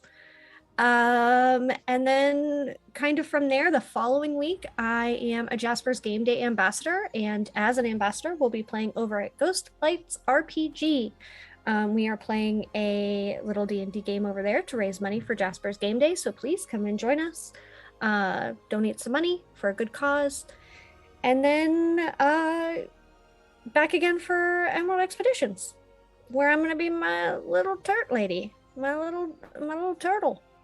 And that's where you'll see me. All around the internet at Chrissy Crits. If you have any questions, you can find me there. And to Turk. All right, thank you very much. So yes, once again, my name is Turk, or Turk Accented on Twitch and Twitter. I have had the distinct honor and privilege of being your DM for the evening and general creator of cliffhangers. It's just kind of that thing where we're getting to the point where I want to do that. So I'm going to make my players wait 2 weeks till the 22nd, where you can watch us resolve this conversation, which I'm sure will go perfectly well. And there will certainly be a family reunion, lots of crying and hugging and wonderful things. I can guarantee it. And nothing will go wrong whatsoever. But beyond that, if you want to see more of the things that I'm in beyond Oathsworn, first off, why? But secondly, I have some good news, because Saturday I'll be in Dark Echoes alongside Tony, as I play the good Dr. Rudolph von Richten. There's been a surprise promised, as we have found ourselves with potentially a new friend, which is always fun. Sunday is going to be busy, as I am both in a continuing Lancer one-shot of Tainted Blood over on Lost Caravan RPG, where I play the most wonderful disaster of a human being hacker, as we've all gained license level 1, which just makes it so much more fun to watch combat. And it's real good, crunchy, dust and blood kind of thing, and I just generally make a lot of dirty jokes. So if you enjoyed my passes at people today, hold on to your chastity belts. And afterward, I'll be in the Harper's one shot, which I have decided I'll be bringing back my first ever D&D character I've ever played on stream and in general. So that should be fun for me. And you can watch as Luca kills that in front of everybody, and I won't cry. I'm strong. I'm a big boy. On the 14th, however, I'll have revenge on Luca, as she will be one of our contestants in the next round of Iron DM, where it'll be Lukalock versus Fizul in what should be an absolutely amazing competition, as has been for the last 2 rounds. And remember that the most important judge there is the audience. It has come down to audience votes twice now, and I don't suspect that trend will change. So definitely come in. As Sir Hecklot mentioned, I will be here over on Lost Caravan RPG on the 15th for more Honey Heist action, as we have some really fun stuff going on. The 16th, I'll be right here for Hubris of Man, run by the ever wonderful Meg Mysteria, featuring a lot of banter and bullets as we hopefully don't die. And I'm sure there's a billion other things, but most importantly right now, 2 weeks from now, we will return as this family reunion, long overdue, theoretically impossible, occurs. And we'll see what happens next. Thank you all so much for joining us tonight. Happy Women's Month. Remember that just because the month isn't assigned to something doesn't mean you can't stand up for them. So be sure to fight all of the battles for those less fortunate than you. And remember, most importantly, that even the gods are bound by oaths and prophecy. Thank you all so much. Your support means a lot to us. It means a lot to me. And I am so honored to have you in the audience here tonight. Thank you all once again. Stay safe. And we'll see you next time. HP, please 6 out.